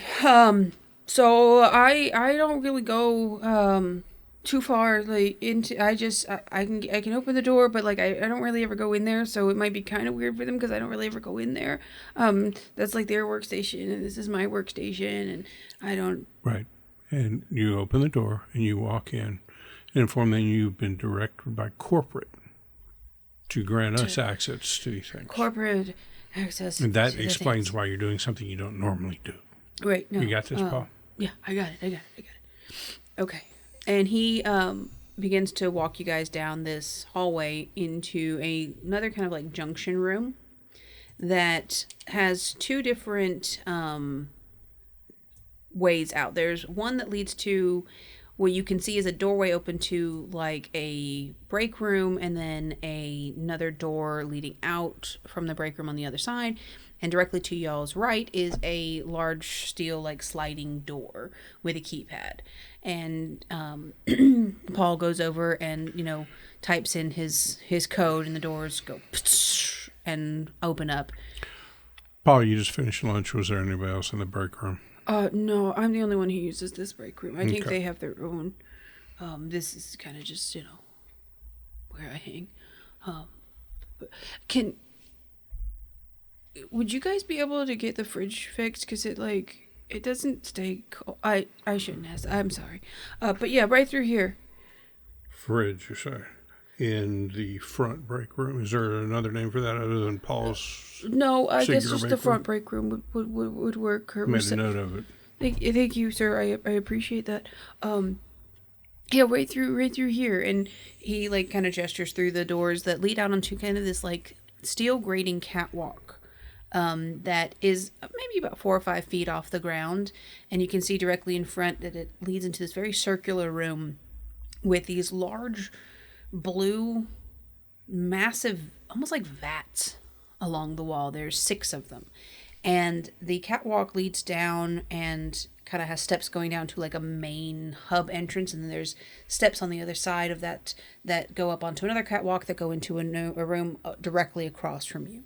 And these 6 vats are all around this room in front of you, and you can see another young man sitting at a terminal in the middle of this room who is just now looking up. What the fuck, Paul? You're not supposed to be in here. Who the fuck are they? Go, Paul.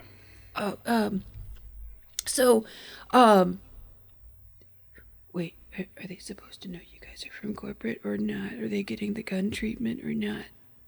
Yeah, tell them corporate. Right. Informed you to give us full access. Okay. For a security inspection. Yeah, Mike, so they're from corporate, and they're supposed to be doing an inspection of the facilities and to make sure that you guys aren't in here. And he kind of looks back at you, fucking around. Yeah. Yeah. Right, and I'm going to just do fast, meaningful walk forward. All right, Mike.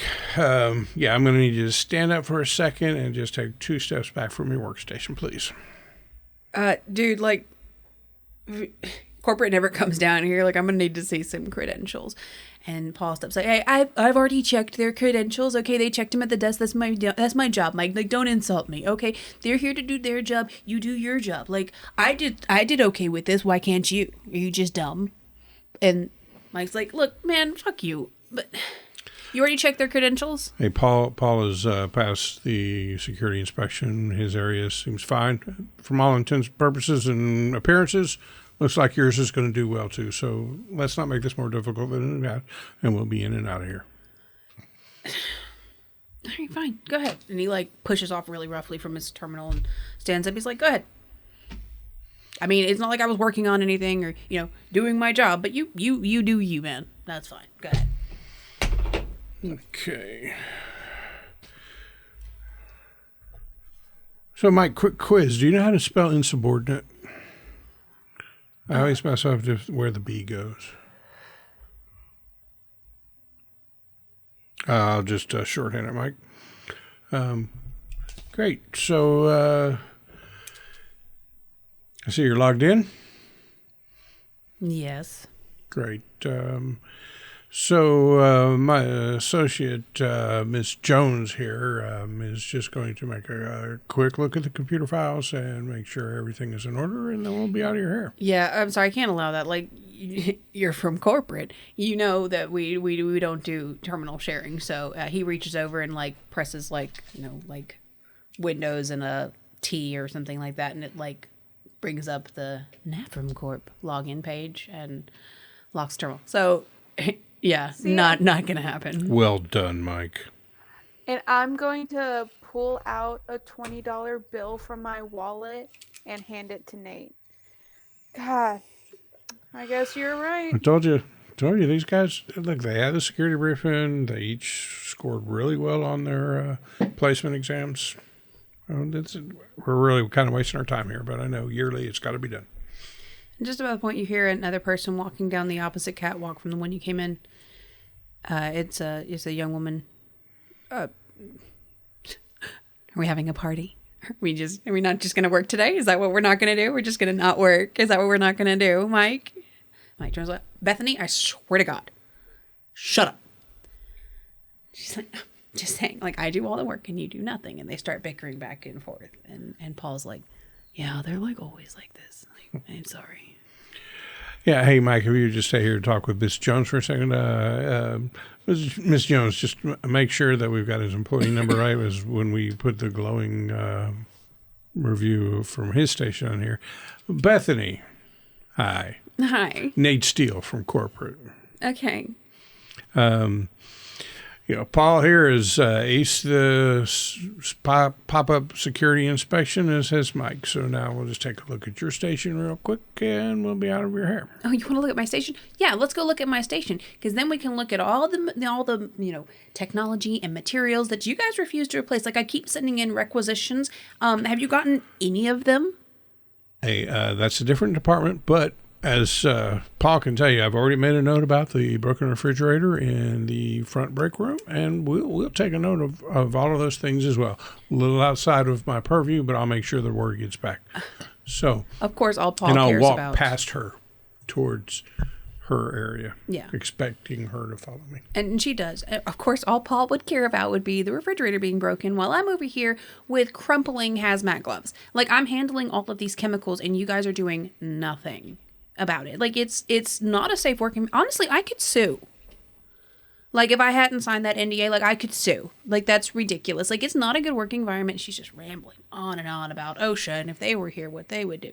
And you walk into this room that has all these very, like, big machines. And is it like a room, but like with glass separating her from so it's like an overlook. Mike's area in the...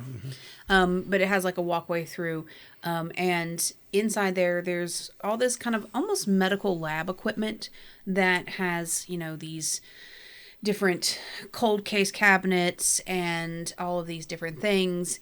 And you can see she has different terminals. There's 6 of them: Terminal 1, Terminal 2, Terminal 3, and it has like a readout screen above it that has like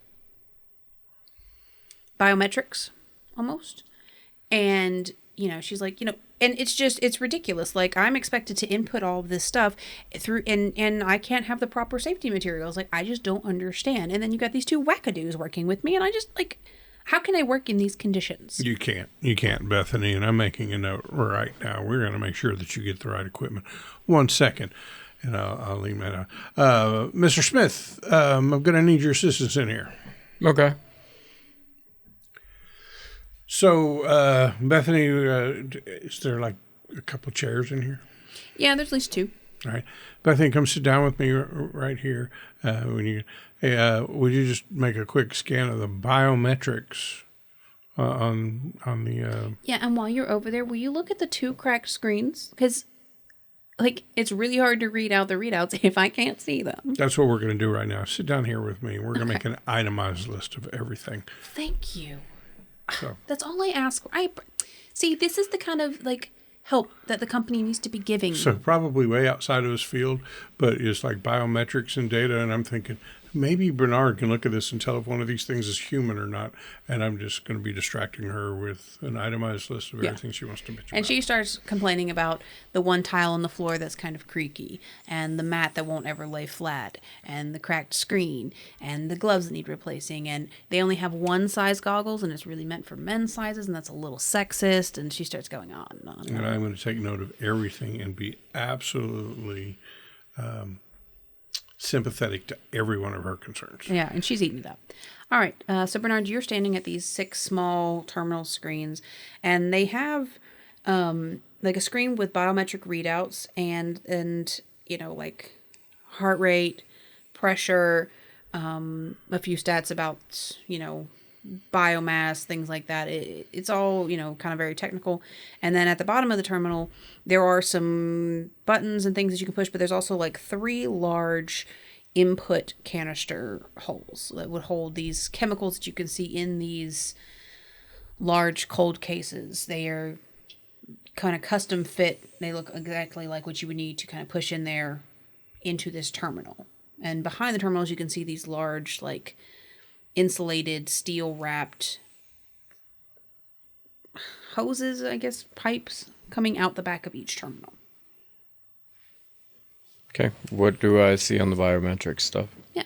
So you see the top of the screen, it says, you know, chamber 1, heart rate, normal, blood pressure, normal, electro readouts, normal, and all these things. You see that it lists current body mass in pounds. I don't need a full list of everything it lists, but I'm going to just scan and see if they all look similar or if there are any outliers. Okay. So 5 of them look pretty similar. There is one that the biomass is considerably smaller.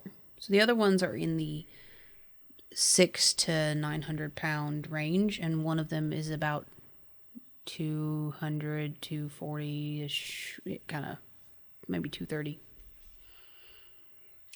Cheeto bod. So is there an indicator of, you said there was a input in some hoses. Does it look like the hoses are going back to where the biometrics are coming from? So it looks like the hoses, like there's a bank of 3 hoses that connect to the back side of all of these terminals. So like each terminal has its screen, it has 3 input slots and 3 hoses coming out the back end of it, going up along the ceiling and back out to the main room. So we'd probably be able to trace the hoses out. Yeah. Mr. Steele, I think I have what I need here. All right, Bethany, I've got an exhaustive list here. The last part of our security test is actually above all 3 of your security clearances. So, Bethany, if I could get you to take your people back up to the front station, just sit tight. We'll be there in about 10 minutes, and we'll do a final debrief and be out of your hair.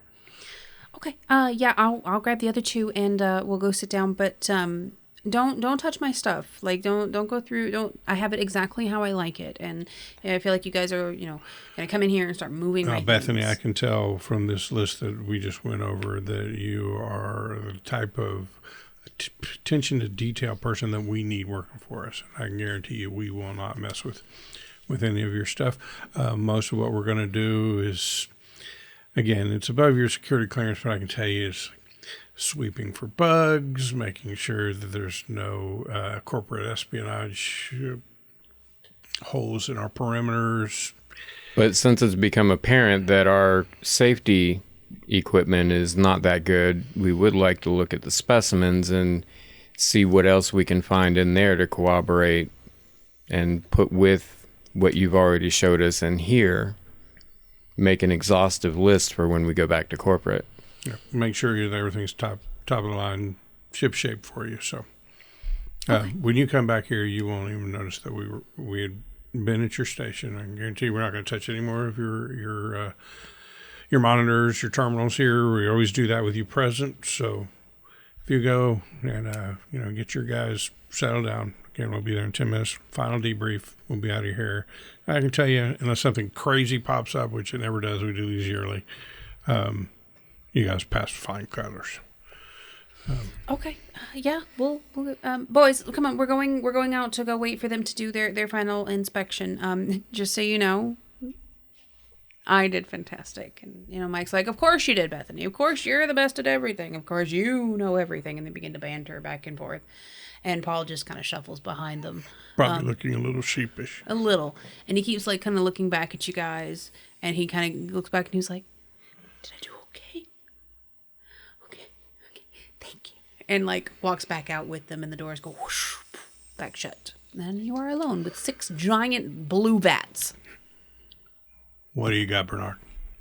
Most of them were cow weights. One of them was about 230 or 240. Does that sound like Alex? You know what? In my head, I imagined him being like a string bean, and definitely not. But... Wait, you guys never FaceTimed? Not really. No. I mean, I called him, but, he was weird about personal stuff sometimes. Well, when I sell my archaeologist bathwater, I always FaceTime with the customer, so... Just gotta vet them. Yeah. Okay. All right, so can you tell which one? The 6th one. Yeah? Yeah, so you're able to kind of trace it back, and the terminal says terminal 6, and then the vats say vat 6. So you could have followed the hoses, or you can just use that. But you can see that the vats are blue, and they have like this metallic sheen to the glass, like it's been coated. You can definitely tell that there's something in there, but due to the lighting and the fluid inside, like it's really hard to see past all of that. But there is like a dark mass in all of these tubes.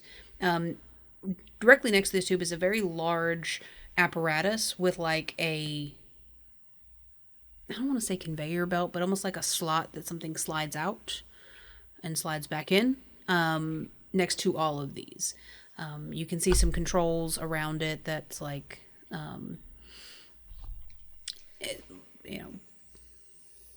process, distribute, there's some different buttons. They don't have any.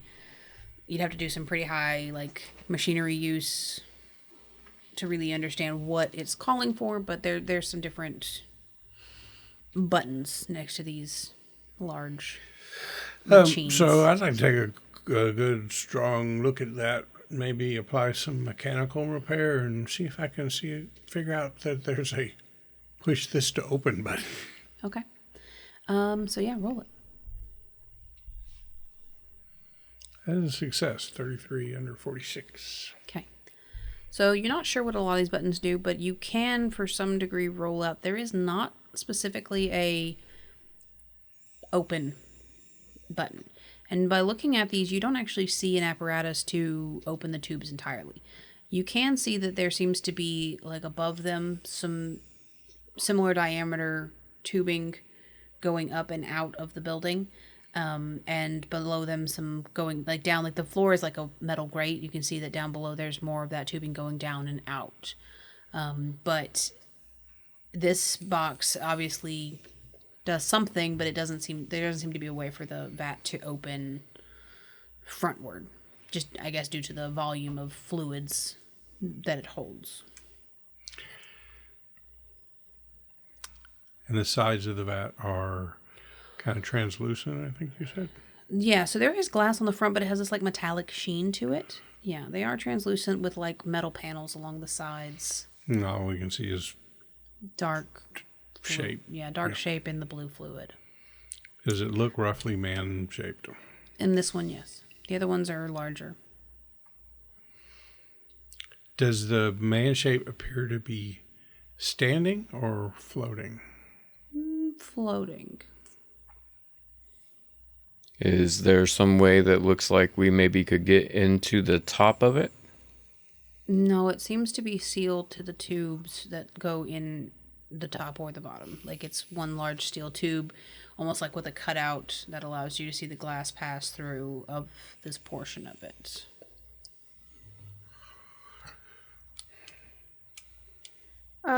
This is kind of away from all that, but Kara's gonna step into the room that they were in earlier because she wasn't there. Is there any other doors, or is this just like the end?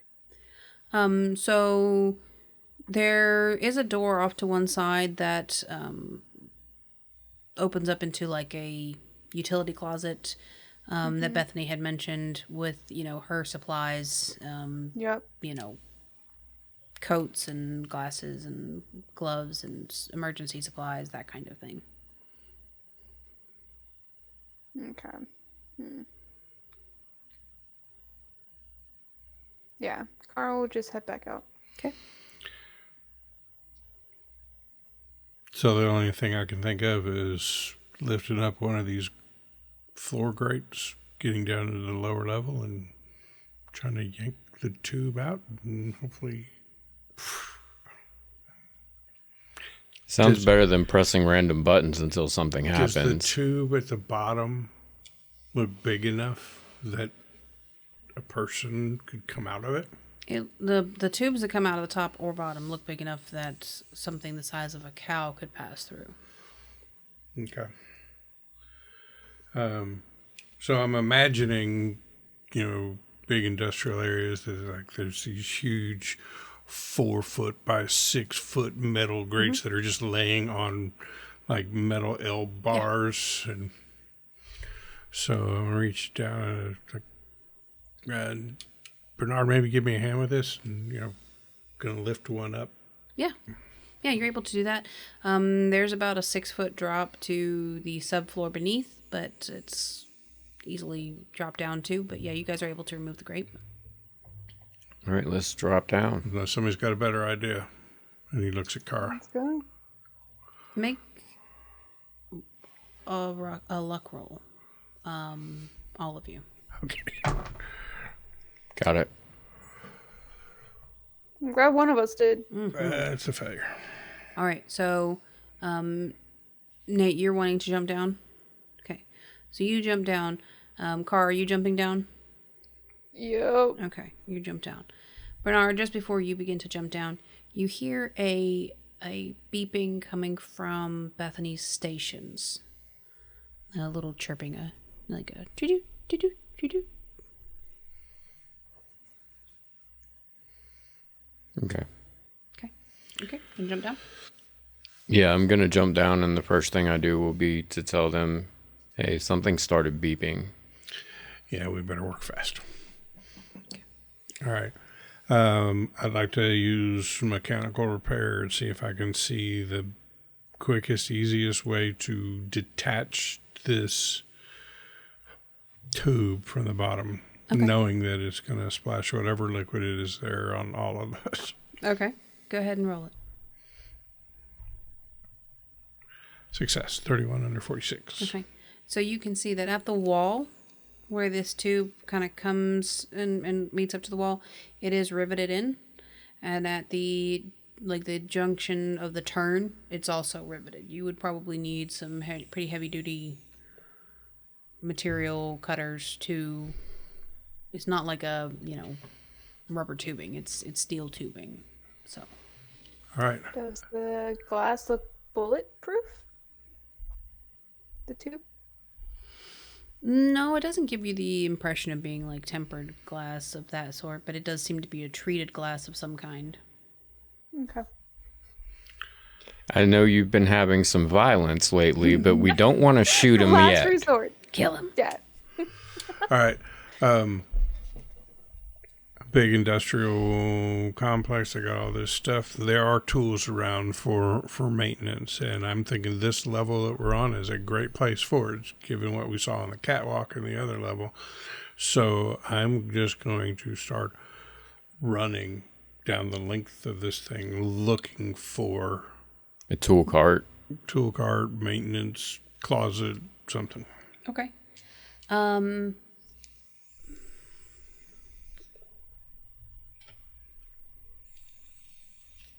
Roll luck. Well, my gut reaction was no. At least I'm giving you a shot. It's a failure. Okay. You want to use luck? I'm kidding. All right, there's nothing. Look, these are pretty sturdy. These rivets. I was hoping I could find a crowbar or something and we can just pry like hell till the rivets popped, or a drill and we could drill out the rivets. I'm not finding any of that stuff. So, I think in my side bag I would have some sort of chisel or something because I have some archaeology tools. Yeah. Do I have anything that might give us a little bit? You have some tools that might give you some purchase, but these are like, large industrial rivets. These are not, like little pop rivets. These are, you could probably pop it open with your chisel, but it would take you a considerable amount of time to chip away at enough rivets to break the union between the piping. Okay, shooting things is looking like more of an option right now. Yeah. Yeah. So I pull out my gun and start blasting the rivets. So I think we got three choices. One, jump up, grab the floor grate. One of us run back to the control panel and see if there's something up there that will open this thing. Shot in the dark because we wouldn't know what to look for. Two, jump up to the upper level and put a bullet in the viewing glass, and hopefully that breaks, shatters, and we can pull them out. From my memory of the viewing glass, would it be big enough to get a person out of? Easily. Okay. Or we take 12 shots on these rivets to undo this thing. And yeah. I say we go in that order. Someone goes. We'll see if we can release it. If not, one bullet ought to do the trick. And then we get out of here. All right. We could try just using the butt of the gun as a hammer first. Pistol whip that viewing glass. Pistol whip that shit. Okay, so you guys are going to climb back up? Yep. Okay. You get back up, and you now all can hear the doo-doo, doo-doo, doo-doo. All right. Gonna shut the floor grate. Okay. Does the beeping stop? I'm willing to do it, but I feel like one of you two have a better luck at the computer terminal. All right, I'm gonna take a look at it. So, Terminal 3 has a message across the bottom that says, testing complete. Please analyze results. And there's like a, link, not a link, but like a button that goes to the analyze page. I'll open up the analyze page. Okay. And it pops up with a lot of like data and metrics and, starting point, injection rate, injection flow rate, blah, blah, blah, all this stuff. And at the bottom, it says specimen not viable. Please extract. Does it have a button that says extract? It does not. But you do recall seeing a button that says extract on the large boxes next to the vats. It's going to make an aha moment, and the two of you are going to see Bernard just light up. And as big as he is, you wouldn't think he would run this fast, but he just breaks out in a sprint headed for the extract button, and he slams his hand on it. Of which terminal? 6. Okay. So you hear a noise of akin to flushing, but it's just like a rushing of water. You see the black mass in the fluid kind of come down and over towards this large apparatus next to it, and you hear this very loud saw sound, like a like a medical grade like buzz saw. The like tinging through it. And there's this moment where it's kind of, extraction beginning, extraction in progress, extraction complete, please process. And there is a process button. I did not make this choice for you. I'll hit the process button. I think we just killed Alex. Okay. So, you hear the machine kind of make this, abrupt, sound as it kind of rotates something inside, and you hear a large mass kind of fall. Daniel Young made a critical success on his sanity. And out comes of this large conveyor belt tray thing. It's very large. You see Alex, his body pruned and wrinkled and naked, laying on this large cadaver tray almost. On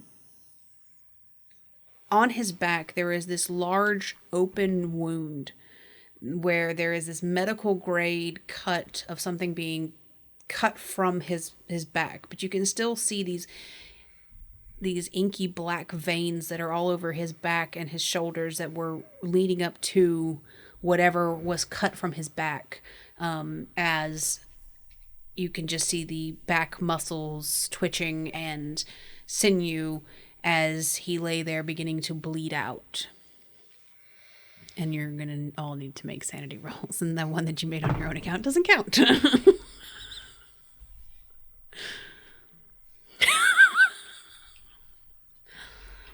Failures, all the lots. What'd you do? I can't read your dice. 01. So success? Okay, so... okay, well, it's easy to start with you. How do you take this? This is fine. You don't know, Alex. Fuck that dude. All right, Nate, how are you taking this? Holy shit! What have we done? What have we done? I'm looking around. I'm starting to run through my bag, and all I can think of is to take off my sport coat and lay it over his back to just try to stop some of this. And I would like to make a first aid roll.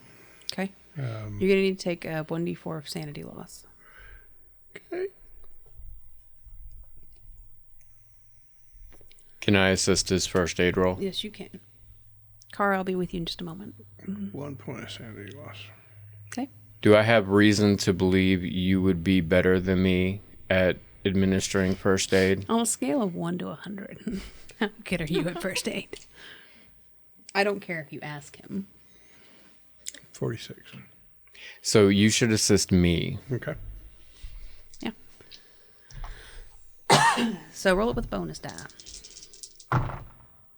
The bonus die was 96. Yeah. The regular one is a 46, which is under my first aid, but not hard. Okay. Couldn't get hard. Couldn't get hard. It happens. Happens to the best of us at your age. I'm sorry. So You have to extract and process differently. you do have to extraction process. So you begin to try to do the best you can to dress or staunch the bleeding of this large open wound. We're talking, the size of, like a serving platter. Like it's a large open wound. You begin to kind of pack gauze from your bag into this wound, using your sport coat as, like some kind of tourniquet, wrapping it around him and getting it as tight as you can to kind of help do it. In all that, you realize there is some life to him. He begins to cough and gurgle a bit. You can see around his mouth that there's all these like cracked open sores where it appears that something has been, attached to his face and his mouth region for quite some time.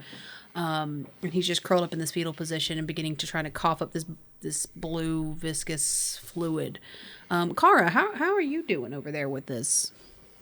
Not well at all. Cara just freezes. Like, can't process just staring at the boys do their thing and like can't move for the life of her. Okay, so I need you to give yourself 1d4 plus 1 sanity damage. The plus 1 is for the familiarity. Ow. That makes it 5. That makes it 5. So, you've already stated that you've kind of gone into shock. Yeah. And you're going to kind of remain in this shocked, comatose state for a bit. Just unresponsive. Yeah. So enjoy that for a bit. Oh, I will. Okay. So, Bernard, you had a good enough first aid roll that you know that you have done something to help stop the bleeding. You also know that given what you have with you, even the best surgeon in the world couldn't save somebody with this amount of physical damage to their body. You'd need the best hospitals in the world to save somebody who's bleeding out from multiple, veins and arteries through his back. He's slipping away quickly. Okay. Yeah. Nate, I don't think he's gonna make it. We got to get him somewhere fast. I'm gonna try to. I'm sorry, dude, and I'm gonna try to fireman carry him, throw him over my shoulder, kind of strength 85. Yeah. I think you should be able to do that. Toss him over my shoulder, and I'm gonna look and I see Kara just standing there. And I'm like, get Kara. We got to move fast. I'm gonna try to pull her at first. Okay. Does she move? Kara, you tell me. I don't think she's putting up any resistance, so. Not helping, but not hindering. Exactly. I got you. Like So a 5-year-old in the mall. Gonna throw her over my shoulder the same way that he has thrown Alex, and I'll follow him out. Cool. Run down the catwalk. Mm-hmm. Back the way you came or back towards Bethany's lab? Back the way we came. Okay. Into the first room where we could turn and head back towards Paul's station, but instead I want to run into the break room. Mm-hmm. I'm hoping that the door that we saw in the break room is out. There's got to be an emergency exit or a place, right into the break room. Maybe that's where the workers come in. And so, yeah, heading for that door. Okay. Yeah, you head into that door, and it leads on to essentially a subway tract, very similar to the one that you saw in Morocco. There is a button to the side, call for tram. You smash that button. You have to wait a few minutes, but eventually you do see a light start coming down, and it's this small, it almost looks like those like airborne like trolley ones, but it's on this track underground. It only seats about 6 people tops. I got my gun out. Yeah. There's nobody inside of it. It's completely empty. But it does open up for you. You're able to get in, and inside there is a selection panel very similar to like a elevator, and there's like office 2, parking 1, lab 4. I'm not reading any further past parking 1. I'm slamming that button. Yeah.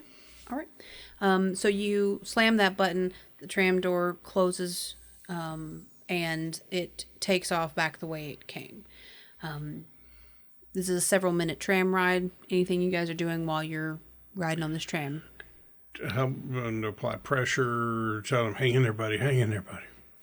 Right before he presses the button, I'm going to be like, do you think it might be better for us to go where we're closer to our car? And at that point, he's pressed the button. Okay. Yeah. Well, our car's parked somewhere. I was thinking maybe it'll show up there. The magical parking lot. Okay. Nate, roll first aid, please.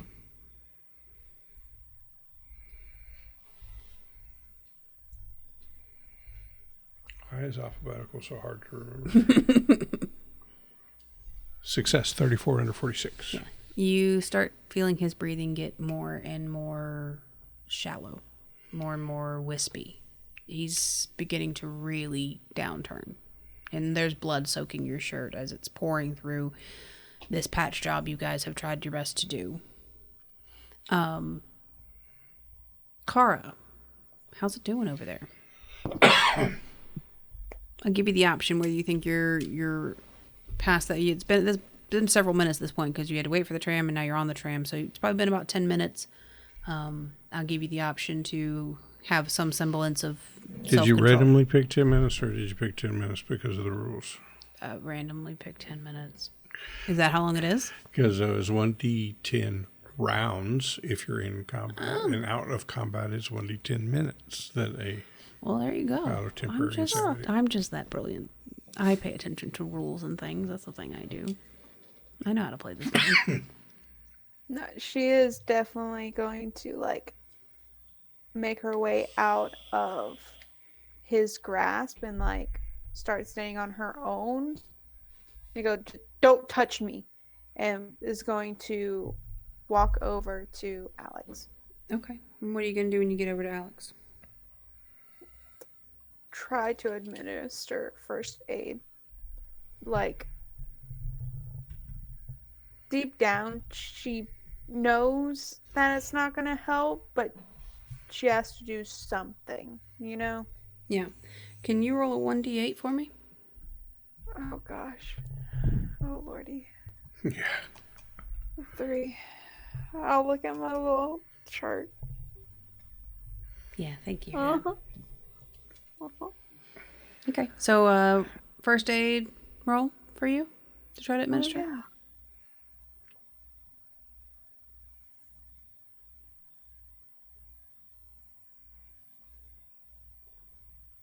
Why is alphabetical so hard?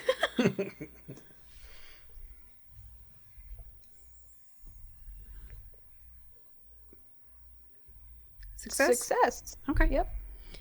So you begin checking his pulse, trying to, add what you can to the bleeding wounds. Yeah, you doing anything else? Saying anything else? Doing nothing? Come on, Alex. You have to pull through. Come on. You hear a low, moan.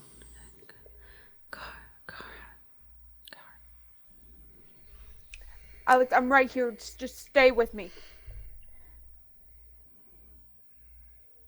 Cara, I can't.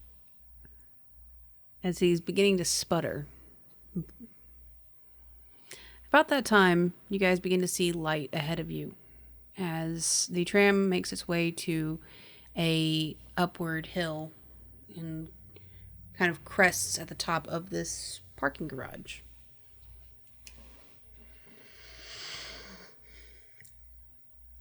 Can I tell relationally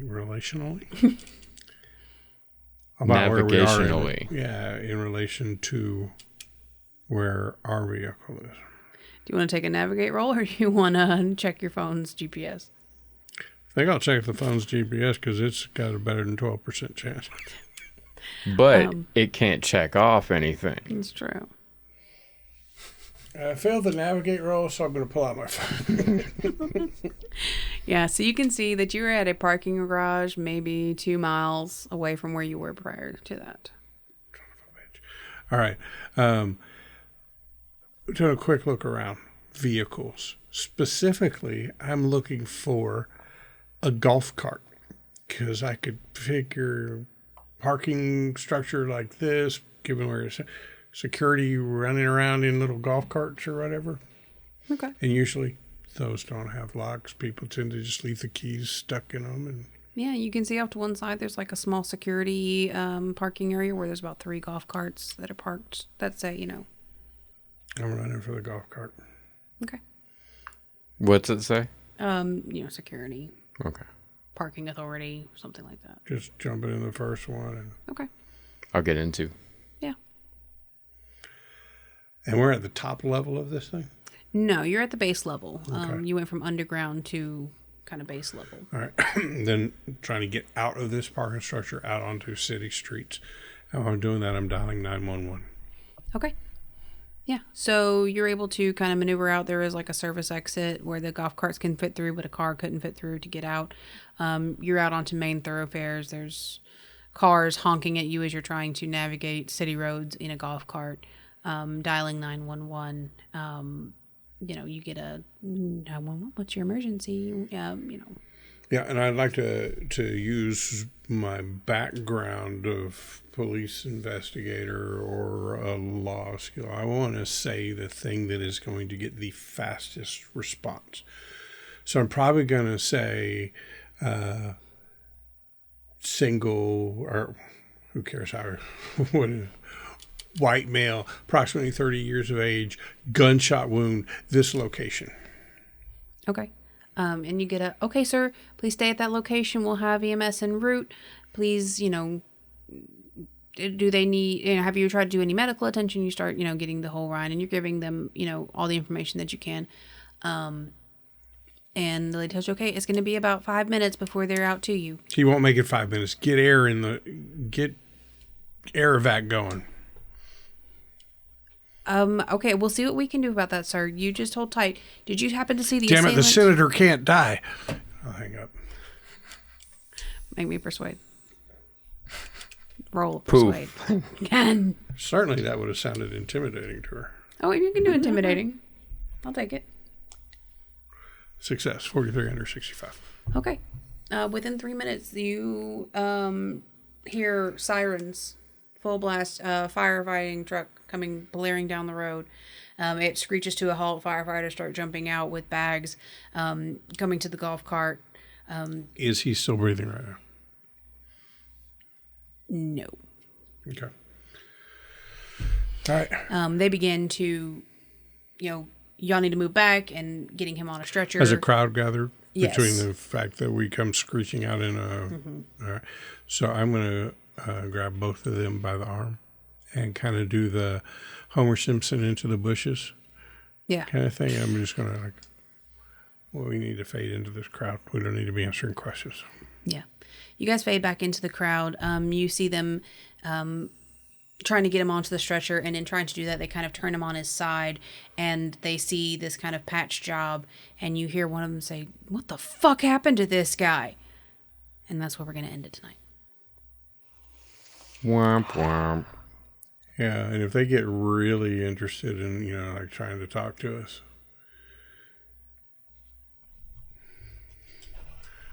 there's a certain thing still in my jacket pocket.